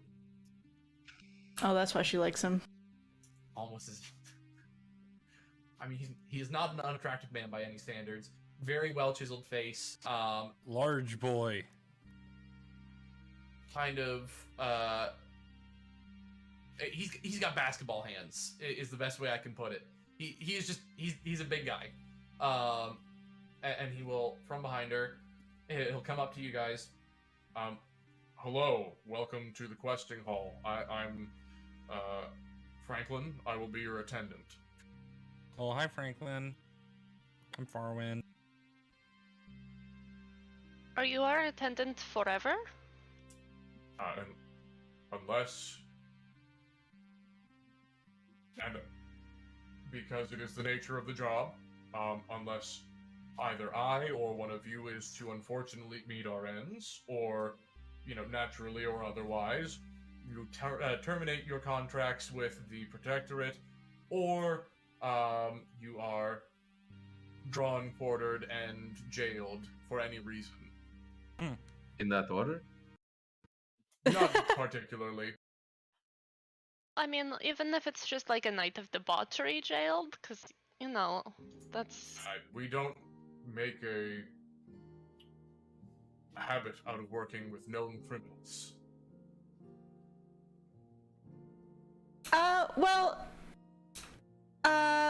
Let's move past that. It's so nice to meet you, Franklin. So how do you work for us? Or we work for you, I guess. This is all really new to us. Yeah, he'll first, was anybody sitting already at the table, or were you just kind of waiting at the table? I would sit. Yeah, I would assume we'd be sitting. I'd sit. Yeah. Okay. He will pull up a slightly larger chair, and he will sit down at the table with some paperwork in front of him, and he'll flip open your file. Okay, so you've done a bit of work for us, and you've gotten a good report from Helena here. She did your aptitude tests, and you are all, right about where we usually see beginners. The real question from here is, what would you like to do? We could move towards moving you to full membership. That would take either a certain amount of diligence on your end and work done through the Protectorate and the Questing Hall, or we could move you into our internal training division, where we pit you up against as much as we possibly can to get you ready, and then we would immediately get you into full membership and higher ranking after that process. It does take about 3 years, and he'll start handing out different pamphlets up to each of you of one pamphlet of this is the 3-year plan of you stay with us in the city and train with us for 3 years to become full members, or the second pamphlet is the outline of how you raise your rank. Depending on how quickly you'd like to get started on your work, we do have available jobs within your rankings, and we would happily assign them to you. We assign out a maximum of 3 quests to groups, and we limit that to 2 per individual if you are not with a group. So if let's say, and he'll point to Jasnah, let's say you are working independently of your friends, but you are still a member of their group, you'd be able to have 2 independent contracts on your own, not affiliated with them, but that would limit the number of affiliated contracts your group would be able to have. Suffice to say, if you'd like to get to work, we can get you signed up. The more jobs you do and the better job you do on them, you can raise your rank and you can move towards the provisional tests that allow you to become full members. I don't know. I kind of like this school program. They have a pep band. I think we should all go to school for 3 years. I think I would rather die, but thank you. Yeah. Well, if we all said we're gonna do the school for 3 years, what would happen right now? I would Time skip. I know, I would immediately start writing out how to do that. Because I had that in mind when I wrote this down of like, that was an option you could take. I'm prepared for it. Love it. The good news is we've already picked out 2 quests that I think we've agreed on that we want to do. Well, that simply makes it easier for me. You've already seen the board. Please, I'd like to take a look at your choices and talk them over with you. Yeah, I think we just want to help people, right, guys? Yeah, Farland. For sure. And then I'll put the little pamphlets or the flyers on the table. Okay, you place the flyers for the jobs down, and he'll pick them both up. All right, so we've got a lost dog, and we have that's the C10. This is well within your capability, and then we've got Total party wipe. From the college, we have an escorting mission. Requires additional screening from the client, and he will open a bag at his side, and he will pull out a scroll from it, and he'll kind of open it up and find a listing. All right, so we would require you, before you were eligible for the quest here, you would need to go and speak to the dean of the college. So that would be Kadwin Aizan. She is generally found on campus nearby. You'd be able to find her pretty easily. She'd be able to give you additional details on the job, as well as, vet you for what she needs. This lost dog quest, I could send you out on this right now if you wanted.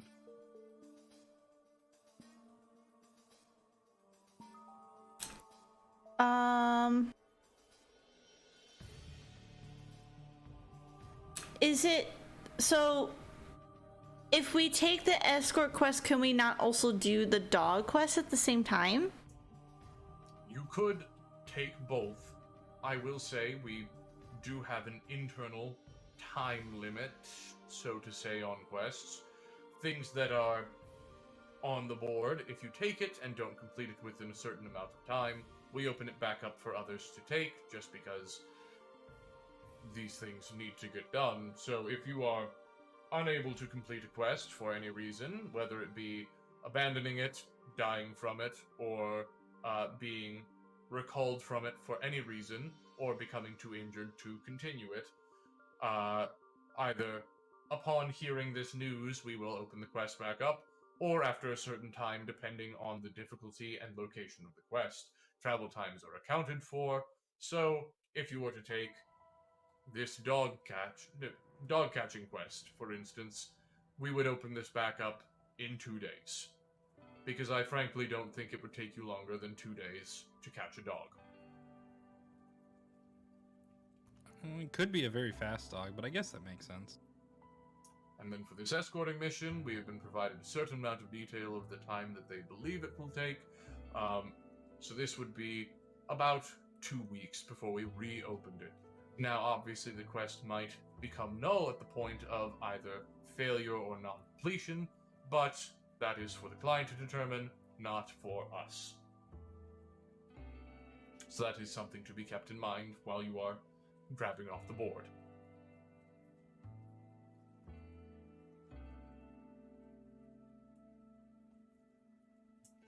But this is and he'll hold up both.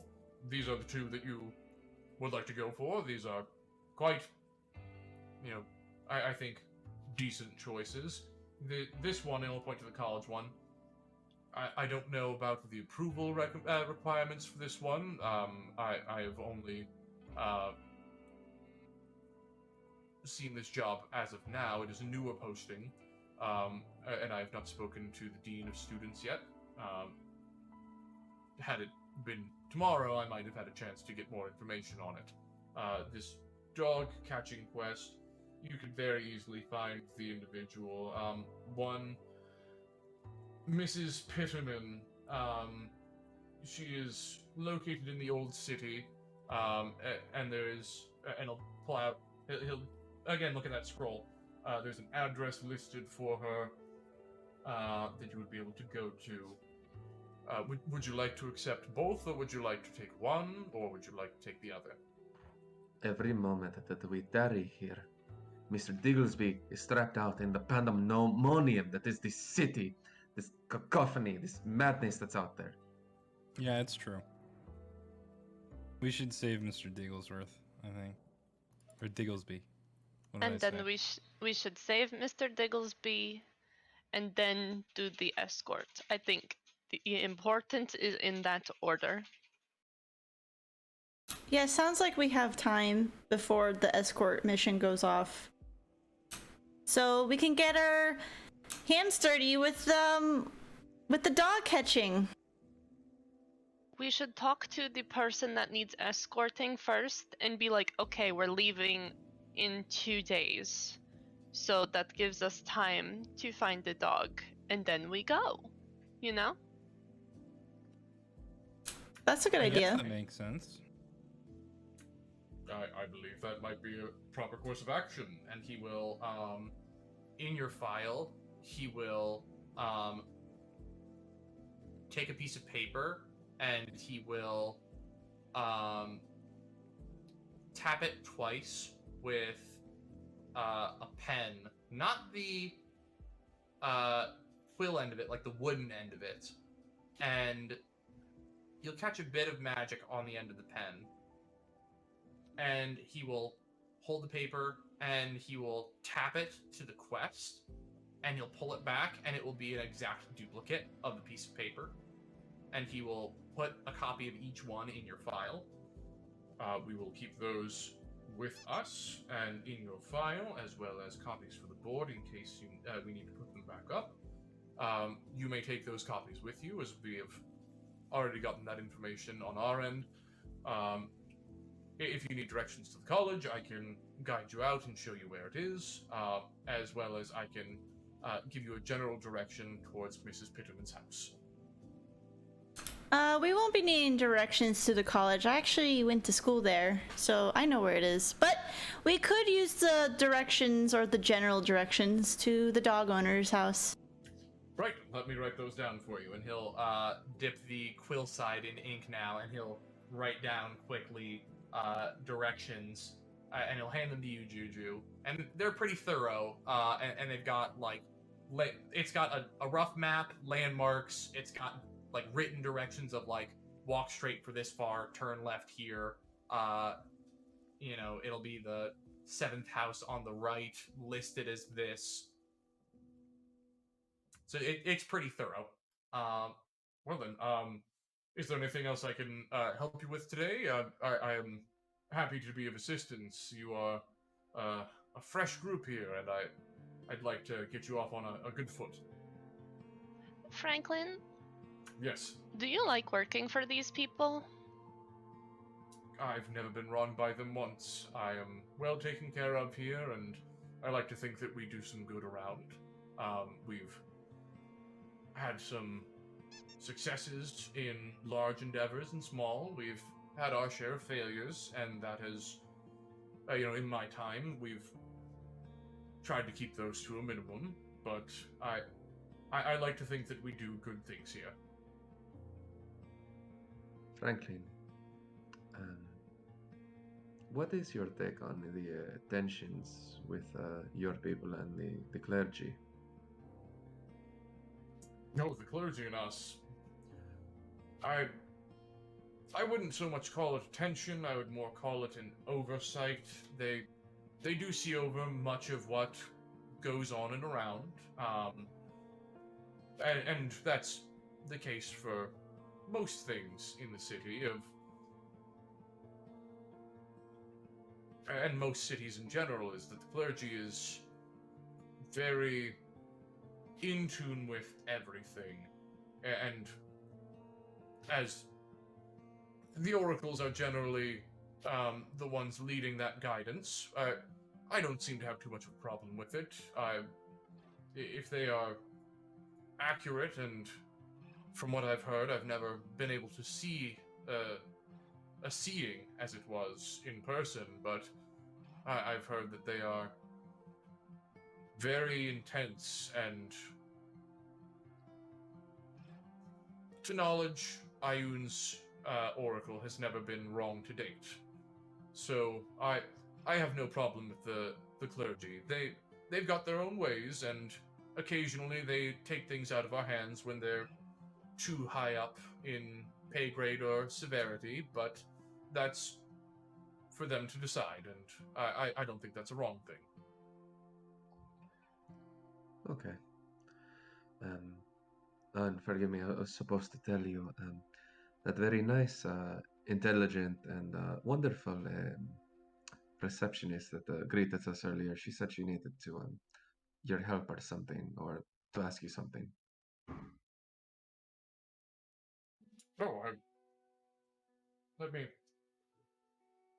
Well, I should get to that. Is there anything else that I can help you with? Directions, anything? We're good. Have a good rest of your day, Franklin. Thank you. Absolutely, and he will organize the files and put them in his little messenger bag, and he will stand up, and his voice is kind of louder and booms a little bit, and he'll just walk back over to the counter. Yvette, you needed my assistance with something, and like, it's not hard to notice if you're looking for it. She'll like jump a little bit and like turn around and like start trying to make something up, because she obviously did not have anything. I just wink at Vesper. Through the helmet? Vesper's like half spaced out right now, like not paying attention. I still wink, it's just with a fucking visor and helmet. The wink goes, whether it's noticed or not. Persuasion 100. Oh, yeah. So, as I take it, you guys are headed to the college. Yes. Yeah. To college. Alright. Juju, you're very easily able to lead everybody back to the college. This is your stomping ground. This is where you've known for many, many years. And for everybody else's benefit. The college, up close, it is resplendent. It is beautiful. It is a perfect building if there could be one. It is wrapped in spires and, upheld walkways in between buildings. There are so many different archways and pillars and ornate structures. Glass windows and mosaics, putting ambient light into the buildings. There is one building that is a little bit taller than all the rest and has a domed and partially open roof. There are a couple of buildings offset from the main one that are a little bit smaller but well built. They seem like they could be housing of some sort.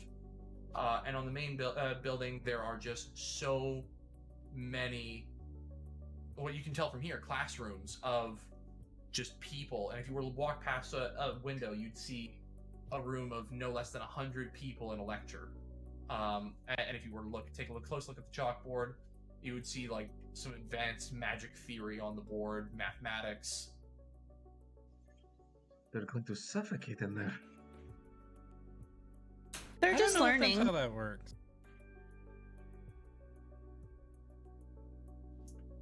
Juju, you're able to lead everybody to the administrative office, which is sort of in the center back of campus, more towards the coastline.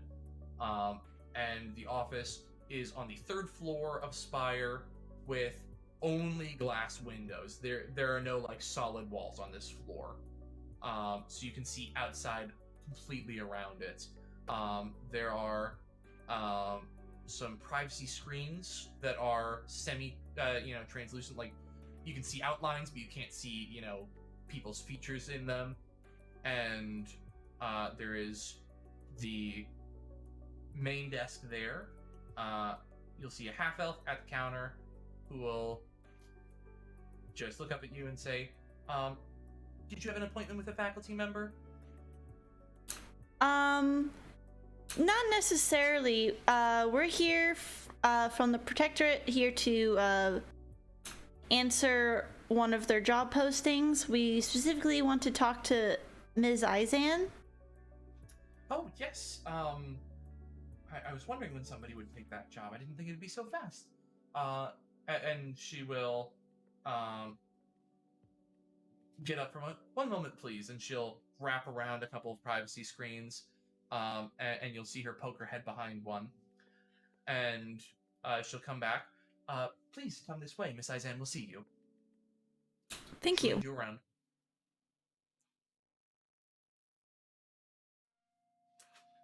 So she'll lead you around, and sitting behind a slightly larger desk, a couple of chairs in front of her, is a older sun elf, kind of deeper suntanned skin, amber eyes with brown hair that goes down just below the shoulders.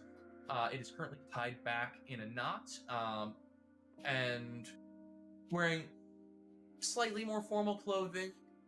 It is in that same vein of blues, purples, and golds, with white trim instead. The main color on here is going to be that purple. And she will look up at all of you from her desk, stand up. So, you are the ones who were sent by the Protectorate after my request. And she'll take a look over each of you. And she'll kind of cock her head at you, Juju. You are familiar. You were 2 years ago graduated, yes? Yes, I went to school here. Starts with an R. Don't remind me. No, not rum. Rose. Rose petal. Rose petal. Close. It's Rosewater. Rosewater. Juju. Now I remember.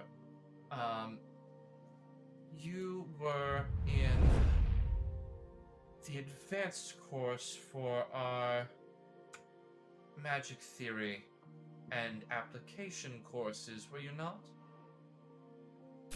Yes. And some art in there. This will be very good, I believe. And she will sit back down at her desk. Please, all of you, sit. I will sit. I'll sit as well. Now, the nature of the job, as listed, is an escorting expedition. We have a survey to do of the nearby sea, and the sea is... Not all of you, I can assume, can have gone off island. We are one of many of the isles here, and the waters between us can be torrid and rough at times. To avoid potential dangers, we simply wanted some guaranteed strength on board. Our expedition does involve those who know how to use certain magics, but not geared towards defending themselves in major senses. I don't expect any trouble, but it is a matter of procedure for us to ensure that we are as safe as possible when sending out our scholars. Are any of you... Do any of you get seasick? I don't think any of us do. No, I've been on a boat before and I was fine. Is there something about the sea that makes you sick? So never been on a boat, right? I will take note that you might need something, but we'll leave that for that. And then she will just pick something. The Protectorate has sent you. What are your qualifications with them?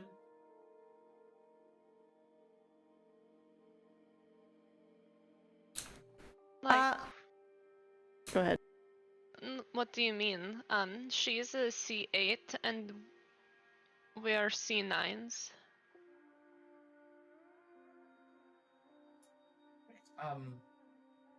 Do you have any particular strong suits, skill sets, anything that could benefit on a boat? Anything that could potentially help with sea creatures or things at range?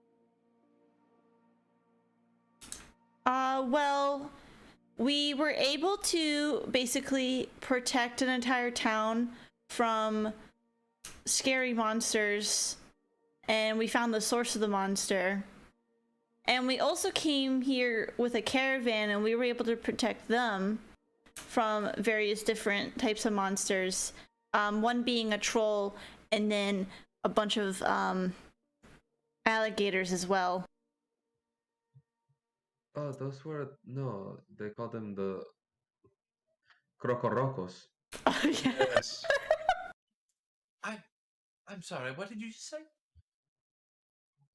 Crocodile. Crocodiles? That is what I said. But we're really good at using magic, and I think all of us can hit things from a distance or up close. Yeah. Right, I will put that in the note. Magic. Yes, for all members. Distance is not an issue. Close range is not an issue. And she will... would you all be willing to undergo medical examination before onboarding the ship to ensure that you do not have any infectious diseases? I guess. Sure. I've been to a doctor before. Depending on how invasive it is. How invasive is it? And she will pull out a piece of paper. As a matter of course, for any expedition off island, we need to check for these dysfunctions, disabilities, and diseases. And there's a list of like 10 things on there. You'll see corroded lung is one. You will see what would be the other like big standout? There's your usual of like, unable to, see, like they're basically gonna do a roadside crash test your lungs, test your eyes, and test like your gums. So no scurvy, no pink eye, no bad lungs. My last character had to worry about scurvy. I think this character's Yes. alright. Oh yeah, no, you probably don't have to worry about scurvy. You've eaten plenty of fruit in your life. I love fruit. But yeah, you would see corroded lung, and you would probably see I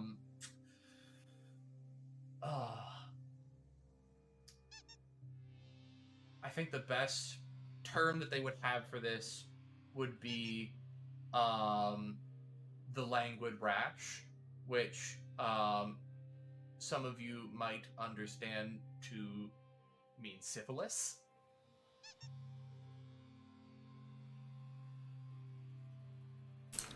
Oh. What are we, Don't French? think I have to worry about that either. Yeah, what are we, French royalty? But so long as you can sign off on a waiver that you are willing to undergo a medical examination that comes back clean, your qualifications stand with the Protectorate, and having a former student on board who knows parts of our etiquette and our core missions is a plus for us. So long as none of you come back with any disqualifying medical disorders, I would most happily accept you for this expedition. Okay, That's good. that sounds great. I'm so happy you would accept us. Yes, it is. It's going to be a quick departure here. We are looking to leave in 4 days. There are some final preparations that need to be done for the journey. We will be set out for a total of 7 days on the water. That is 2 days to get to our location, 2 days to return, and 3 days at the location site to ensure that we have as much time in collecting data as necessary. Should this be satisfactory to all of you, and she will hand you effectively a release waiver that is likened to the symbol of the college and the Protectorate. I simply need signatures on this document saying that you are willing to undergo all of our procedures as well as to accept the job at hand.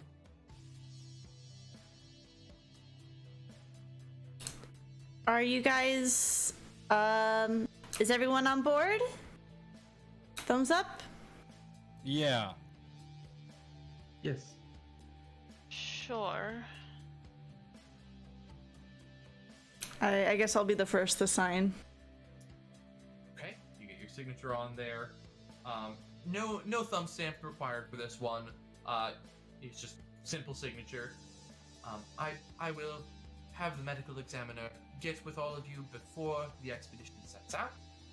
And obviously, the expedition will be delayed should any of you have anything that we cannot have on there. And quite right. And she'll just begin passing the paper around. Is everybody signed? Sure. Bureaucracy, the D&D game. I know so many papers. When do we do the tests? That would be the earliest I could summon our medical practitioner for this would be either this evening or tomorrow morning.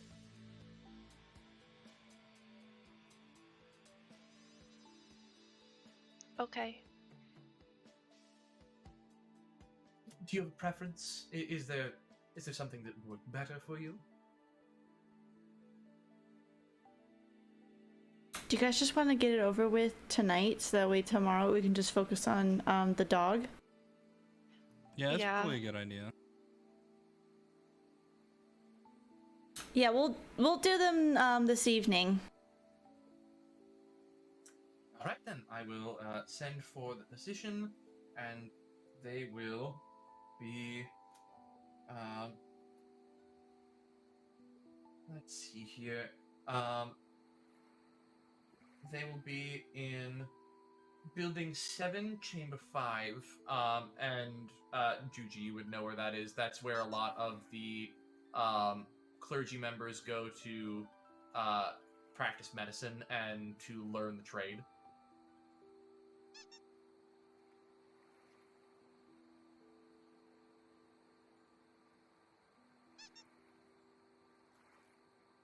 Okay, thank you. I have a random question. Do you happen to know where Carthon is? I almost said Catherine.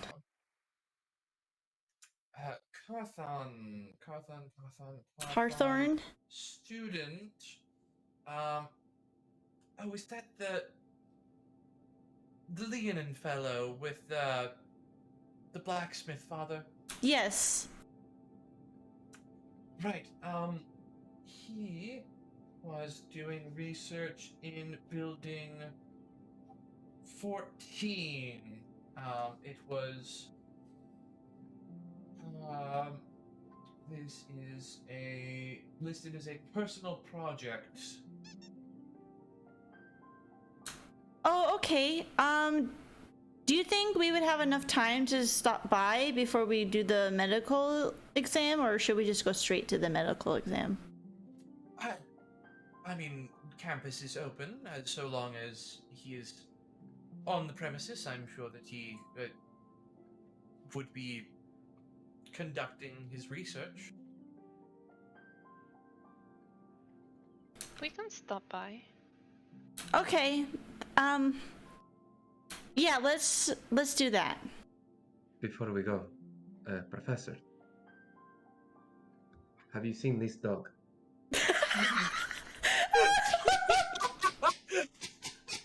For the sake of stream, Michael's holding up a whiteboard with a dog drawn on it. Oh my god. You should lean in a bit. No, I'm afraid I have not seen that particular dog. Understood. If you do, let us know. No further questions. It is of the utmost importance. I will. If I see the dog, I will. Has there ever been a D&D party that is not complete idiots? Has that ever No. happened? No, No, I it's don't think never that happened. happened. D&D is about a game about being idiots. It really is. I'm just trying to do my job, man. But you guys are able to exit the staff office, and you are able to head to, should this be your next destination, the building where Carthan is doing his research. Is there like a door or something?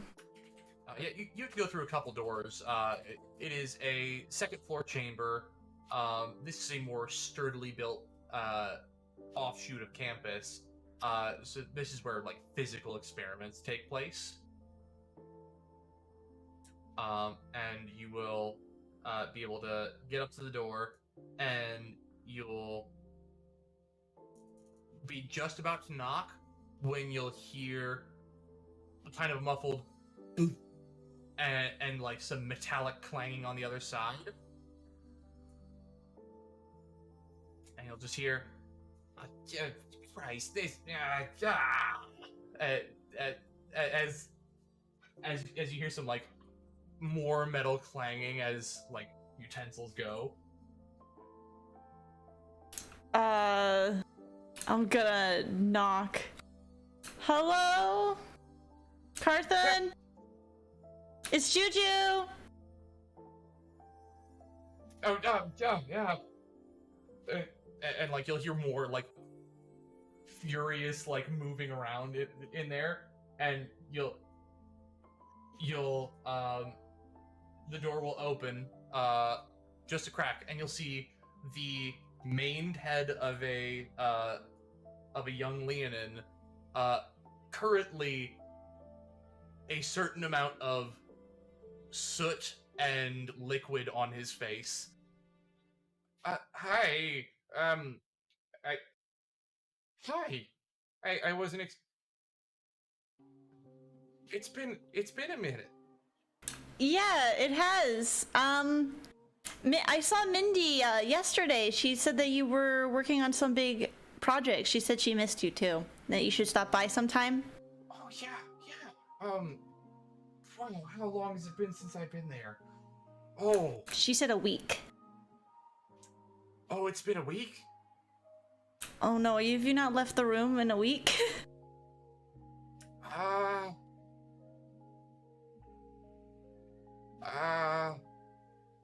I may not have left the room in a week. And he's kind of just like look at all of you. I don't know. You guys can come in. And he's gonna open the door a bit more. And you'll see inside there are all manner of tools and instruments and vials and liquids, and you will see from the louder clanging sound there is a sword that is on the table. Wow, this is so cool. Even if I don't know what it is, it's still cool. Yeah.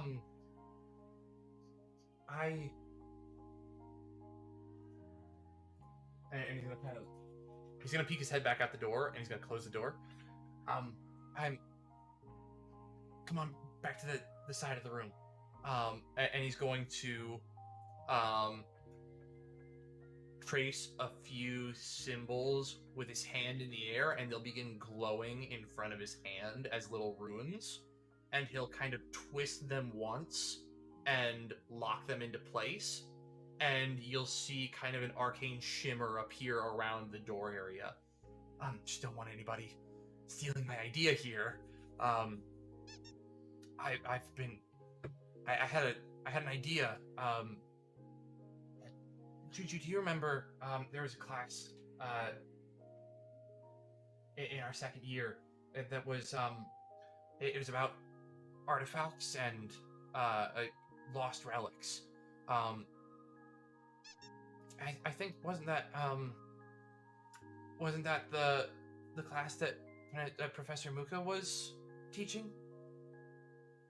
Yeah, I remember that class. It was a good class.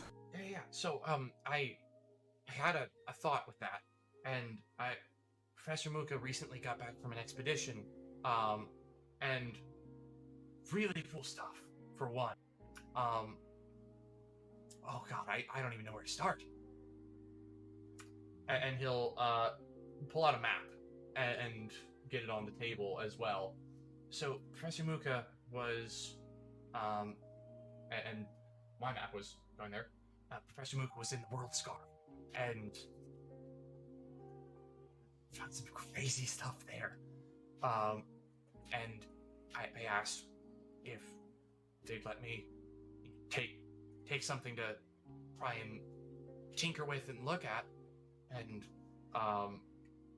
he will very carefully reach across the table to what looks like a sliver of metal that has been snapped off of something, and he'll hold it between a pit, and he'll like start to grab it, and then he'll like let his hand go, and he'll like, I shouldn't touch that, and he's gonna grab like a pair of tongs and grab it. This is really weird and interesting. This is the first piece of imbued magic I've ever seen. I've never seen a magic item before. And this is very interesting. There's magic in the item? In it. and like he'll put it on the table, and he will like pull up a proper wand, and he'll tap the wand to it, and you'll see a purple shimmer go across the weapon, or like the shard of it. And that's just the tip of the iceberg. Professor Muka found a lot more of this stuff, but I just asked if I could have, this is the bare bones that I was able to get, and I wanted to try and see if I could maybe do something with it. And he's gonna look down at the sword and pick it up by the hilt. So I was gonna try and do something with this. And he's gonna catch his reflection and go, oh gosh, oh, I'm a mess. And like furiously start like licking the back of his paw and like starting to get the soot off of his face. I'm so sorry. This is embarrassing. Something blew up in my face, and he'll just like take a minute and get the soot off his face, and like pull up the sword again and just like look at it. Okay, that's better. Right. I do want to ask, and please forgive my ignorance. So it's an item that has magic in it, and these things are rare. It's not a thing that you commonly see. Oh, the college has been trying to develop magic items for a while, and tools to make people's lives easier. But putting magic in something's impossible. At least that's what we've thought, and nobody's ever been able to prove that it's something that could be done. Professor Muka always theorized that it was possible and that, there might be the potential for something, but found, fragments of magical items that had magic in them already. And there's a difference between divine items and these. This is I don't even know how to describe what this kind of magic is. Like and you said you found this under the waters? This Under was one of these? this was in the World Scar, and he'll point to the map that he pulled out. Let me get on the proper tool. No worries. So on the southeastmost isle, and he'll point up to like the bank of the river.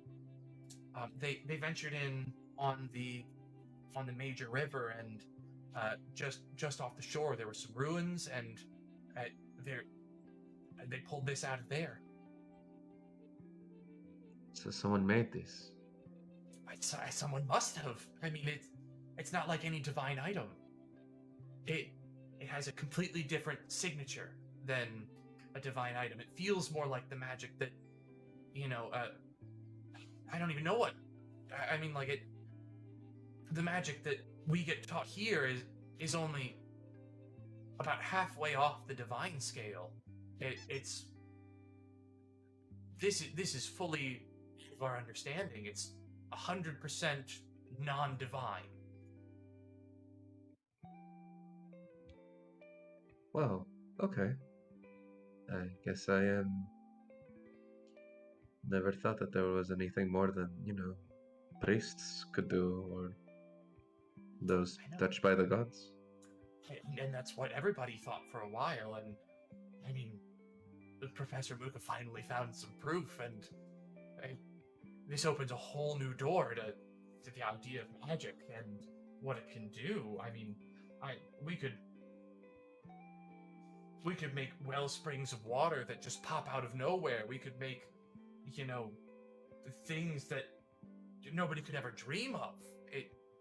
I don't even know what we could do, but I want to just try and do something with this. And he's gonna tap the sword on the table. Just don't know how. Can I touch it? And he's, with his hand still on the sword, he's gonna tap the sword. The sword? Yeah. Okay, he'll just hold out the non-magic sword to you. The magic-y... Where is it? The fragment. Yes. I don't even want to touch that thing. You can look...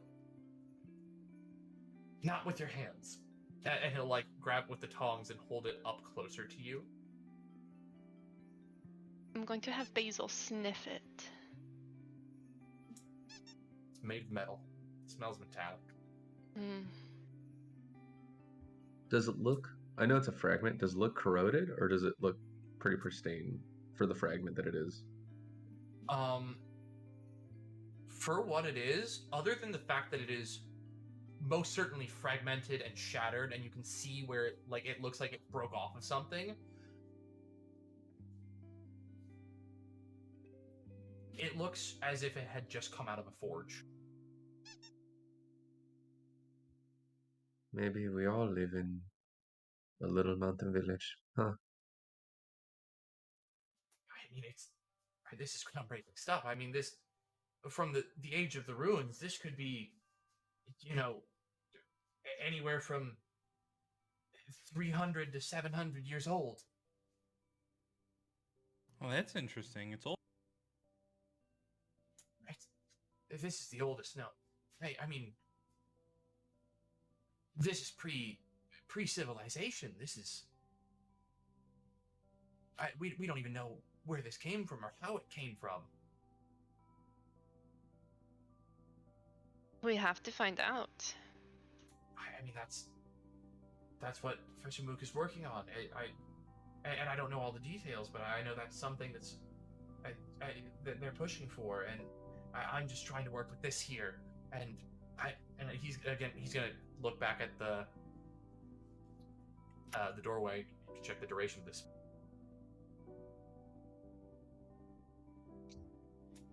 It is up to 10 minutes, and he's having this conversation. I'm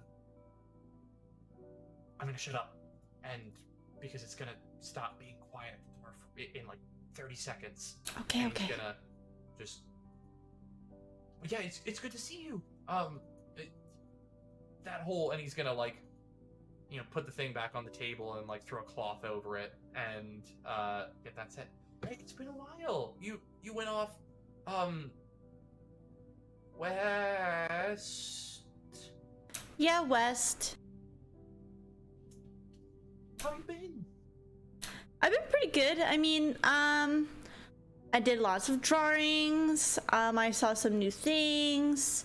I met some new friends, which I didn't even like properly introduce you to. This is Jasnah, Farwind, and Vesper. We met in like a little town called Veneris, and we beat up ghouls. His eyes are gonna like bulge out of his head. Did you? And like before he can get loud, the silence drops like as he's yelling the word ghouls, and like he has to like clap his mouth a little bit. What? Yeah, I mean, I'm pretty surprised too. I didn't even know I could fight, but I guess I can. And Yeah, you're the best fighter out of all of us, Juju. That's true. Yeah. I just think never mind. You guys are too nice to me. No, you have the best reading.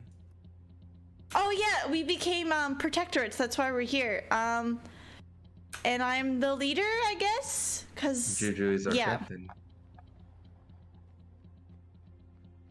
The team is named after you. Oh, I didn't want it to be named after me. I mean, that's just impressive. We should get a drink at some point. I've got a.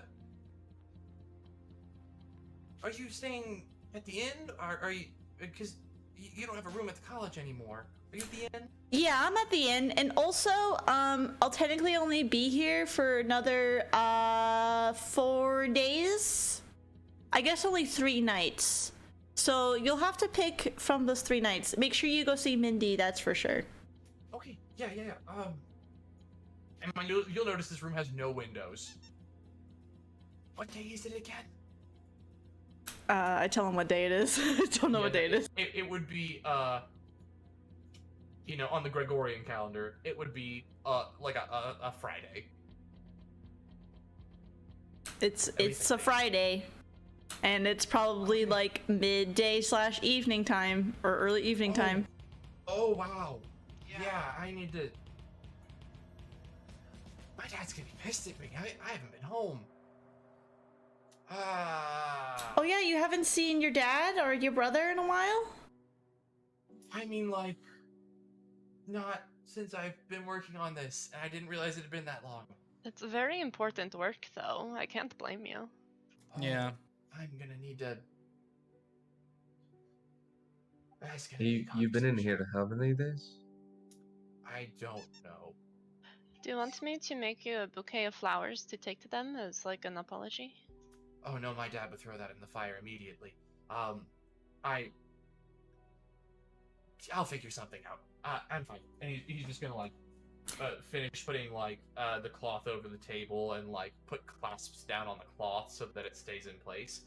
I should. Wow, it's been. Yeah, I should go home.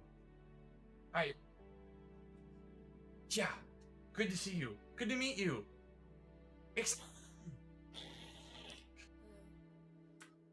Oh god, it's Friday. And he's just gonna kind of like scratch at his mane a little bit on the back, and like there's a bit more soot on the back of his mane that he doesn't notice. Oh yeah. And like he's gonna swing his head back.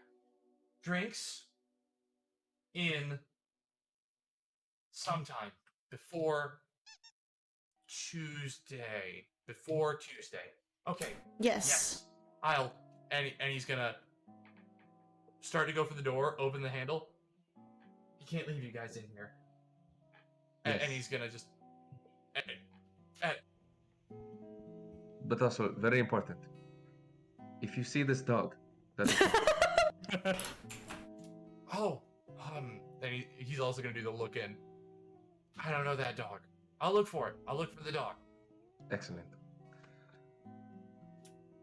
And as you guys all filter out of the room, he'll close the door and he'll lock it. And he will draw a couple of arcane symbols in the air again and twist them one more time, and the door will get a shimmer over it. Okay. Right. That's. Yeah. I gotta go. And he's gonna just like bolt down the hallway, and he's fast, and so he gets Lion off into a speed. full sprint, and lion speed. He just goes, and he quickly rounds a corner and almost loses his footing because he's going a bit too fast, and then skits and turns the corner and goes, and then he's gone. TM, Yes. would there be potential for, I don't think I'll get the exact answer, but a history check just to think about our creation myths, our creation legends, even if it's just whatever my town had, or what's what's accepted. Go ahead and give me a history check for your specific town's creation myths and legends. I will get those to you specifically at some point soon. Remind me about it during the week, and I'll make sure. 14. I'll keep that 14. in mind. And then there are just some broad ones that I'll post for everybody that everybody would know, and then there would be That's some kind of what I was... location-specific ones that I would have for all of you.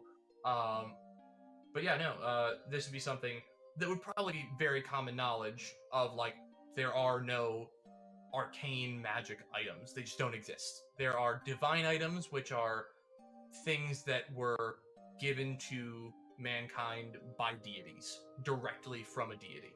But those divine items are fewer and farther between, and magic as you know it is an extension of divinity for the most part. Rad. And I guess I was thinking about would we all have been surprised when he said that this could be older than 300 years? For us, is it general knowledge? Is there a general number for how people in old times were well, the world's only 5,000 years old? Yeah, I think 300 years would not be outlandish, but 700 years would.